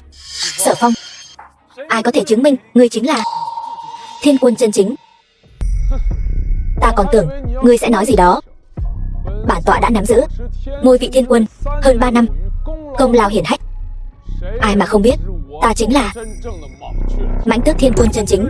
Thật nực cười, ngươi có thể lên làm Thiên Quân là bởi vì Thiên Quân tiền nhiệm mất tích, ngươi mới thay quyền vị trí này 3 năm. Ngươi muốn mượn cớ này để lên ngôi sao? Bản tọa ngôi vị Thiên Quân này quả thực chỉ là tạm quyền, nhưng 3 năm qua ta lập vô số chiến công, bình định phản loạn biên giới, ổn định đại cục thiên hạ. Chẳng lẽ ta không có tư cách ngồi ở ngôi vị Thiên Quân sao? Ngươi quả thực không xứng đáng ngồi ở vị trí này. To gan. Sở Thiên Quân lập nhiều chiến công như vậy, thân là tấm gương cho thiên hạ, há chỉ bằng một câu nói của ngươi mà có thể phủ nhận? Ngươi ăn nói như vậy, chẳng lẽ là muốn mê hoặc lòng người, khiến thiên hạ đại loạn sao? Đừng có chụp mũ ta, một cái mũ to như vậy. Nếu không phải ta lấy mạng 6 tên yêu thần lục quốc đánh bại hàng triệu giặc cỏ biên giới, thì biên cương làm sao yên ổn được? Hắn bất quá chỉ là kẻ đứng sau lưng ta nhặt được cái lợi lớn, một tên tiểu nhân mà thôi. Nói đúng lắm, nếu không phải Thượng Đại Thiên Quân chém lấy mạng 6 tên yêu thần lục quốc, biên cương sẽ không yên ổn như thế này. Khoan đã, hắn nói hắn chém 6 tên yêu thần lục quốc, đó chính là chiến lược tối cao của giặc cỏ biên giới. 3 năm trước đã bị Thiên Quân tiền nhiệm tiêu diệt toàn bộ trong một trận chiến. Đây là cơ mật quốc gia, chỉ có nội bộ mới được biết. Hắn làm sao biết được? Chẳng lẽ các người đoán không sai, Mãnh Tước Thiên Quân biến mất 3 năm chính là vị đang đứng trước mặt các ngươi, Tô Lăng, Tô tiên sinh. Cái gì? Hắn chính là Thiên Quân tiền nhiệm đã biến mất 3 năm. Có khả năng khí chất uy nghiêm như vậy, dường như có vài phần giống với những gì ta nghe nói về Thiên Quân tiền nhiệm. Tô Lăng, ta cứ tưởng ngươi có bản lĩnh gì, hôm nay dám đến đây chịu mất mạng, thì ra chỉ là loại lời nói dối nực cười này. Bản tọa tạm quyền Thiên Quân không sai, nhưng Thiên Quân tiền nhiệm đã biến mất hơn 3 năm rồi. Ta không dám nói mình có công lớn lao, nhưng cũng đã ổn định được đại cục. Xin hỏi các vị ở đây, còn ai có thể ngồi vào bảo tọa thiên quân này? Hắn chỉ là một tên nhãi danh hèn mọn, kẻ xấu biên giới. Nếu một kẻ như vậy mà cũng tự xưng là thiên quân, lại còn có người tin, vậy thì đúng là một trò cười cho thiên hạ. Sở Thiên Quân nói đúng. Tô Lăng, không ngờ ngươi lại to gan đến mức này, dám cả gan mạo danh thiên quân tiền nhiệm. Tô tiên sinh vốn chính là Mãnh Tước Thiên Quân, là các ngươi bóp méo sự thật, có ý đồ xoán ngôi, bóp méo sự thật. Được, ta cho các ngươi một cơ hội. Chỉ cần các ngươi có thể đưa ra thứ có thể hiệu lệnh triệu binh sĩ ấn Sơn Hà, chứng minh Tô Lăng chính là thiên quân tiền nhiệm, ta liền tùy các ngươi, coi như là đền đáp tội lỗi. Nhưng nếu các ngươi không lấy ra được, vậy chính là phạm vào tội mất mạng Chu Di cửu tộc. Trước đó chính là nàng ta bức chúng ta lấy ra ấn Sơn Hà, giờ nàng ta còn mặt mũi nói ra lời này. Sao không lấy ra được? Nếu đã như vậy, người đâu? Bắt bọn họ lại. Người cũng nói rồi, ấn Sơn Hà chính là có thể hiệu lệnh trăm vạn chiến sĩ biên cương. Vậy ta muốn hỏi, Sở Phong, Sở Thiên Quân, hiện giờ ấn Sơn Hà này rốt cuộc ở đâu? Tô Lăng, đầu óc của ngươi bị cửa đập hỏng rồi sao? Ngươi có phải quên rồi không? Chính tay ta, tự tay ngươi đem ấn Sơn Hà cướp đi rồi. Ngươi đang nói gì vậy? Ta sao nghe không hiểu? Nếu hôm nay hắn ta không lấy ra được ấn Sơn Hà, hắn ta đừng hòng ngồi lên vị trí Mãnh Tước Thiên Quân. Tô Lăng, ta thấy ngươi thật sự biến thành kẻ ngốc rồi. Vậy thì để ngươi trong giây phút cuối cùng của sinh mệnh được nhìn lại ấn Sơn Hà một lần nữa. Chư vị, đây chính là ấn Sơn Hà. Đây chính là thứ có thể hiệu lệnh trăm vạn chiến sĩ binh phủ sao? Quả nhiên khí thế bằng bạc. Xem ra vị Mãnh Tước Thiên Quân mới này không là Sở đại nhân thì không được rồi. Tô Lăng, lần này chính là người tự tìm đường mất mạng. Trách sao được ta? Hôm nay ai mất mạng còn chưa chắc đâu. Vậy sao? Ngươi còn muốn ra mồm lần cuối sao? Vậy chúng ta hãy chờ xem. Thiên Quân đại nhân, ấn Sơn Hà này làm cũng khá giống thật đấy. Đáng tiếc chung quy chỉ là một món đồ giả mà thôi. Giả sao? Không thể nào. Trước đây ta từng có may mắn được thấy ấn Sơn Hà một lần. Thứ này dù là cách chế tác hay là ngọc thạch đều đúng là thật. Sao có thể là giả được? Chắc là tên nhóc này quá sợ hãi rồi, đã bắt đầu nói nhăng nói cuội rồi. Ngọc Chi, rốt cuộc đây là chuyện gì vậy? Ta cũng không biết. Chẳng lẽ Tô tiên sinh nói ra lời này là có dự tính khác? Ấn Sơn Hà này không thể là giả. Ngươi trước đây còn dùng Sơn Hà ấn này trên văn thư bổ nhiệm của Ngụy gia đóng dấu khoảng thời gian này không quá 3 giờ. Ngươi không thể nào. Sao không nói tiếp? Ngươi không nói thì ta nói thay ngươi. Sơn Hà ấn này từ lúc đóng dấu đến khi bị các người cướp đi tổng cộng chưa đến 3 giờ. 3 giờ đồng hồ này ta không thể nào làm giả được cái khác. Đúng chứ? Dù ngươi nói nhiều hơn nữa cũng không thể chứng minh Sơn Hà ấn trong tay ta là giả. Thiên Quân này, hôm nay là ta chắc rồi.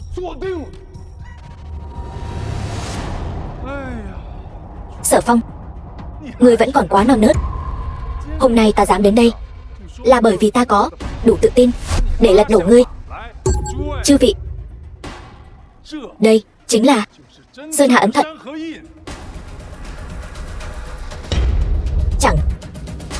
Chẳng lẽ đây là chuyện gì? Sao lại có hai Sơn Hà ấn? Ra người có thể phân biệt được hai cái này cái nào là thật không?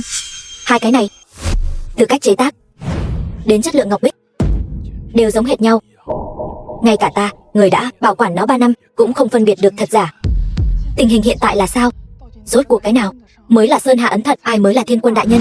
Tô Lăng, ta thật sự đã xem thường ngươi. Không ngờ ngươi vì muốn đoạt lấy vị trí Thiên Quân mà lại làm giả một cái Sơn Hà ấn giống hệt như thật, hòng lấy giả đánh cháo.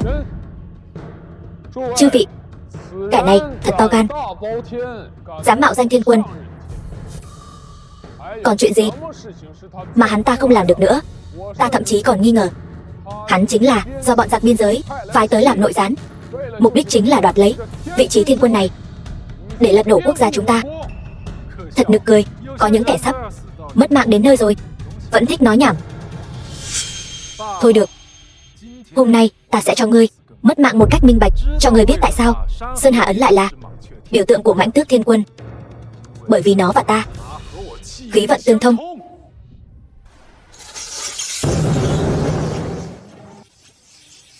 Mãnh Tước nuốt rồng chính là Mãnh Tước nuốt rồng. Đây là khí vận vạn năm khó gặp, người thường không thể thấy được, duy chỉ có Sơn Hà Ấn mới có thể chiếu ra để chúng ta, những người phàm tục nhìn thấy. Bây giờ các người đã biết ai mới là Mãnh Tước Thiên Quân thật sự rồi chứ. Sở hữu khí vận vạn năm khó gặp, lại còn có thể dùng Sơn Hà Ấn chiếu ra được, chẳng lẽ hắn thật sự là Mãnh Tước Thiên Quân? Không thể sai được. Cái loại khí thế uy nghiêm của linh hồn này chỉ có Thiên Quân tiền nhiệm mới có thể sở hữu. Thuộc hạ cung nghênh Mãnh Tước Thiên Quân hồi quy, cung nghênh Mãnh Tước Thiên Quân. Chúng ta cung nghênh Mãnh Tước Thiên Quân. Đứng dậy đi. Ngươi lại dám mang cho ta một cái Sơn Hà Ấn giả? Đại nhân, ta không biết. Trước đó ta vẫn luôn theo dõi Ngụy Ngọc Chi và Tần Như Yên, bọn họ căn bản là không có thời gian để đổi thành một cái giả. Người tất nhiên không biết, bởi vì đây chính là một cái bẫy do ta bày ra. Cái này, ngươi có nhận ra không? Có thể hiệu lệnh trăm vạn chiến sĩ biên ải Sơn Hà Ấn, tự nhiên là nhận ra. Tốt. Nếu ngươi tạo ra một Sơn Hà Ấn giả như thật, cần bao lâu? Nếu Thiên Quân cần gấp, ta lập tức hiệu lệnh các ngọc thạch tượng, 3 ngày là có thể hoàn thành. Chỉ là Thiên Quân vì sao lại muốn tạo một ấn giả? Nay Sở Phong liên tục ra chiêu, không thể không phong. Nghĩ đến chúng ta từng kề vai chiến đấu, thật sự khiến người ta thở dài. Thiên Quân đại nhân không cần vì một tiểu nhân mà đau lòng. Sở Phong bị quyền lực của mình che mờ mắt, đối với huynh đệ của mình làm ra loại chuyện thế này, tạo nên cục diện ngày nay, không đáng để đại nhân đau lòng. Được rồi, ngươi cứ đi làm đi. Nếu ta phái người đem Sơn Hà Ấn giao cho ngươi làm việc, nhớ sau khi làm xong đổi lại Sơn Hà Ấn thật. Còn nữa, ngoài ngươi và ta, đừng để người thứ ba biết chuyện này. Vâng. Hy vọng thật sự là ta đã lo xa rồi. Không ngờ cái bẫy này lại thật sự có ích, còn dùng lên người ta từng tin tưởng nhất. Thì ra ngươi đã sớm đề phòng ta, còn bày ra trò này. Tô Lăng, ngươi thật hèn hạ. Hèn hạ? So với những chuyện ngươi làm, ta còn quang minh lỗi lạc hơn ngươi nhiều. Được rồi, giờ xử lý xong tên phản đồ ngươi rồi, ta cũng nên quay lại ngôi vị Thiên Quân, nắm lại đại cục thôi. Ngôi vị Thiên Quân là của ta, ta đã hy sinh nhiều như vậy vì nó phải là của ta. Ta mới là Mãnh Tước Thiên Quân. Hắn ta điên rồi sao? Tránh xa hắn ta ra, kẻo liên lụy đến chúng ta. Sở Phong, ngươi quá nóng vội rồi. Ngươi từng là người đáng tin tưởng nhất. Nếu ta thoái vị thì ngươi sẽ là Thiên Quân đời tiếp theo. Vậy mà ngươi lại sa vào tà đạo. Giờ thì nhận tội mới là con đường sống duy nhất của ngươi. Nhận tội? Ta là Mãnh Tước Thiên Quân, đứng trên vạn người, ta có tội tình gì? Ngoài đám người các ngươi thì còn ai biết ngươi là Mãnh Tước Thiên Quân nữa? Chỉ cần lấy mạng hết các ngươi, ta mới chính là Mãnh Tước Thiên Quân chân chính. Tất cả những kẻ có mặt ở đây hôm nay đều đừng hòng sống sót mà rời khỏi đây. Sở Phong, ngươi điên rồi sao? Ngươi dám muốn lấy mạng sạch chúng ta diệt khẩu? Xem ra ta vẫn bị ngươi xem thường rồi. Đừng nói là đám người này, dù cho chúng có nhiều gấp 10 gấp trăm lần, ta cũng chẳng để vào mắt. Ta biết, nhưng ta dựa vào không phải bọn chúng, mà là nàng Vũ Nhu. Sao nàng lại ở đây? Ngụy Hải Sơn, ngươi làm việc kiểu gì vậy? Chuyện này là sao? Ta rõ ràng đã giấu đường tiểu thư kỹ rồi mà. Để ta hỏi thử xem chuyện này rốt cuộc là sao. Đừng phí sức nữa. Kẻ ngươi phái đi bảo vệ con nhỏ này, ta đã sớm tiễn hắn lên Tây Thiên rồi. Ngươi đừng tưởng giấu nàng ta đi là ta không tìm được người mà ngươi vẫn luôn yêu thương sâu đậm này. Ta luôn phái người giám sát từng ly từng tí. Đừng động vào nàng. Có chuyện gì thì cứ nhắm vào ta. Nào, nói với nam nhân của ngươi vài câu đi. Thiên Quân đại nhân, ta rốt cuộc đã đắc tội với ngài ở đâu mà ngài phải đối xử với ta như vậy? Thiên Quân, bây giờ ta chẳng khác nào chó nhà có tang, bị người nhà đuổi đánh. Còn hắn mới là Mãnh Tước Thiên Quân. đứng trên vạn người. Cái gì? Không thể nào. Tô Lăng hắn chỉ là một người bình thường, sao có thể là Mãnh Tước Thiên Quân được? Tô Lăng, chàng mau nói với Thiên Quân đại nhân đi, ngài ấy chắc chắn đang nói đùa phải không? Vũ Nhu, ta không nói với nàng là vì sợ liên lụy đến nàng, không ngờ vẫn bị hắn tìm thấy. Hai người các ngươi thật là tình trạng ý thiếp. Ta thật ghen tị, ghen tị đến mức muốn hủy diệt cả hai người. Sở Phong, ta đừng động vào nàng. Ngươi muốn gì ta đều có thể cho ngươi. Được, vậy ta muốn ngôi vị Thiên Quân của ngươi. Cái gì? Tô tiên sinh, vị trí Thiên Quân tuyệt đối không thể giao cho hắn. Sở Phong tâm tư bất chính, đức hạnh bất đoan, nếu giao cho hắn sẽ trở thành mối họa của chúng ta, đại hạ cũng sẽ đến bước đường diệt vong. Đúng vậy, Tô tiên sinh, nhất định phải lấy đại cục làm trọng. Nếu lúc nãy ngươi để ta ngồi lên vị trí Thiên Quân thì được rồi, cũng không có nhiều chuyện thế này. Nhưng mà bây giờ ta không muốn dễ dàng bỏ qua cho ngươi như thế. Không phải cô muốn làm hắn xấu mặt sao? Bây giờ tôi cho cô cơ hội này. Đa tạ Thiên Quân đại nhân.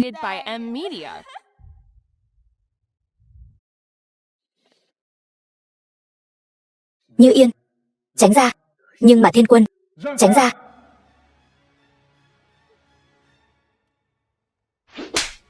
Lúc nãy chẳng phải ngươi muốn leo lên đầu ta sao? Sao bây giờ lại câm miệng như một con thú cưng vậy? Còn dám trừng mắt? Ta cho ngươi mặt mũi. Thú vị, đúng là quá thú vị. Ta chính là thích cái dáng vẻ hèn nhát này của ngươi. Ngụy Hải Sơn, đánh hắn cho ta, đánh đến khi ta vừa ý. Thiên Quân, nếu có thể khiến Vũ Nhu không bị thương thì chút đau đớn này không đáng là gì. Đánh đi.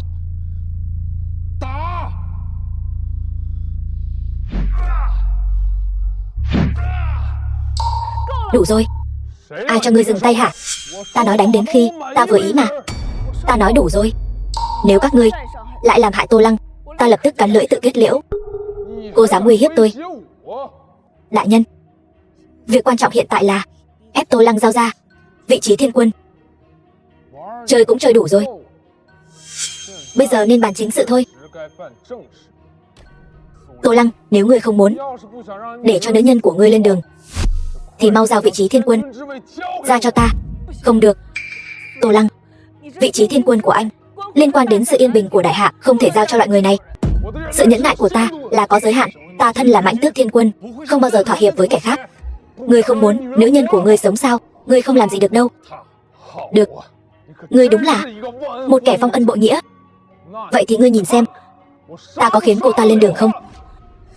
Tô Lăng, kiếp sau gặp lại. Em yêu anh. Báo. Thiên Quân đại nhân, ngoài cửa bị hai nhà Tần Ngụy bao vây bốn phía. Cái gì? Là ngươi, Dương Trấn Thủ. Người của ta đang canh chừng ngươi ở biên cảnh. Làm sao ngươi xuất hiện tại đây? Đám phế vật này muốn canh chừng ta sao? Ta đã sớm về Ly Châu, nhưng phụng mệnh Thiên Quân nên vẫn luôn làm việc trong bóng tối. Hôm nay ta thấy tình thế bất lợi, liền ẩn náu trong đám người các ngươi. Kết quả thật sự bị ta nắm bắt được cơ hội. Các ngươi còn muốn tiếp tay cho giặc, giúp kẻ ác làm điều tàn bạo sao?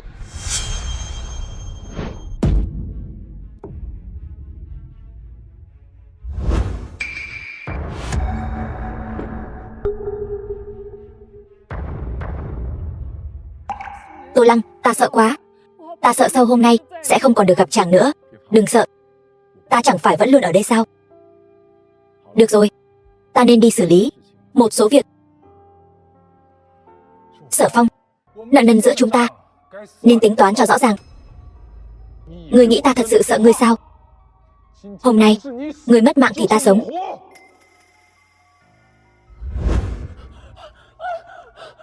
Ngay cả ngươi cũng muốn phản bội ta sao? Đừng giãy giụa nữa, ngươi đại thế đã mất, không nơi nào trốn thoát. Ngươi 3 năm trước đánh lén ta, đánh ta đến ngây dại, có từng nghĩ tới sẽ có ngày hôm nay không? Kẻ thắng làm vua, thua thì làm giặc. Việc đã đến nước này, ta còn sợ gì nữa? created and narrated by M Media.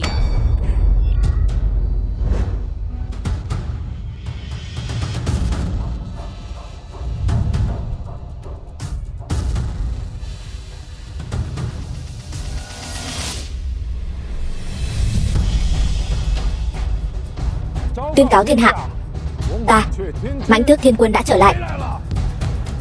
Cung hỉ Thiên Quân hồi quy. 3 tháng sau.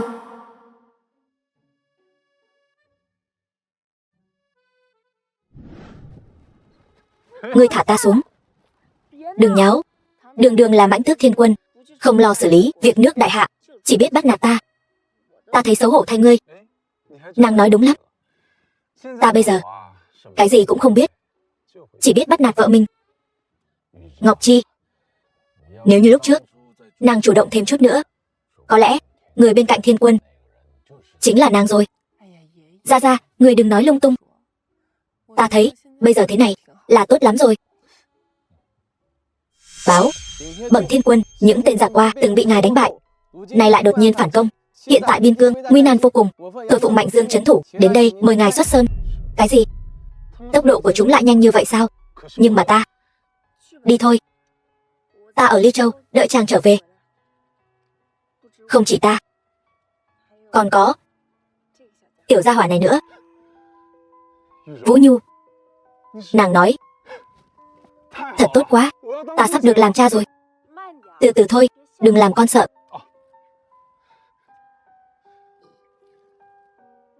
Vì hài tử của chúng ta, vì bá tánh đại hạ, ta sẽ khiến thiên hạ thái bình. Đi, nói cho lũ giặc cỏ biết, ta Mãnh Tước Thiên Quân đã trở lại.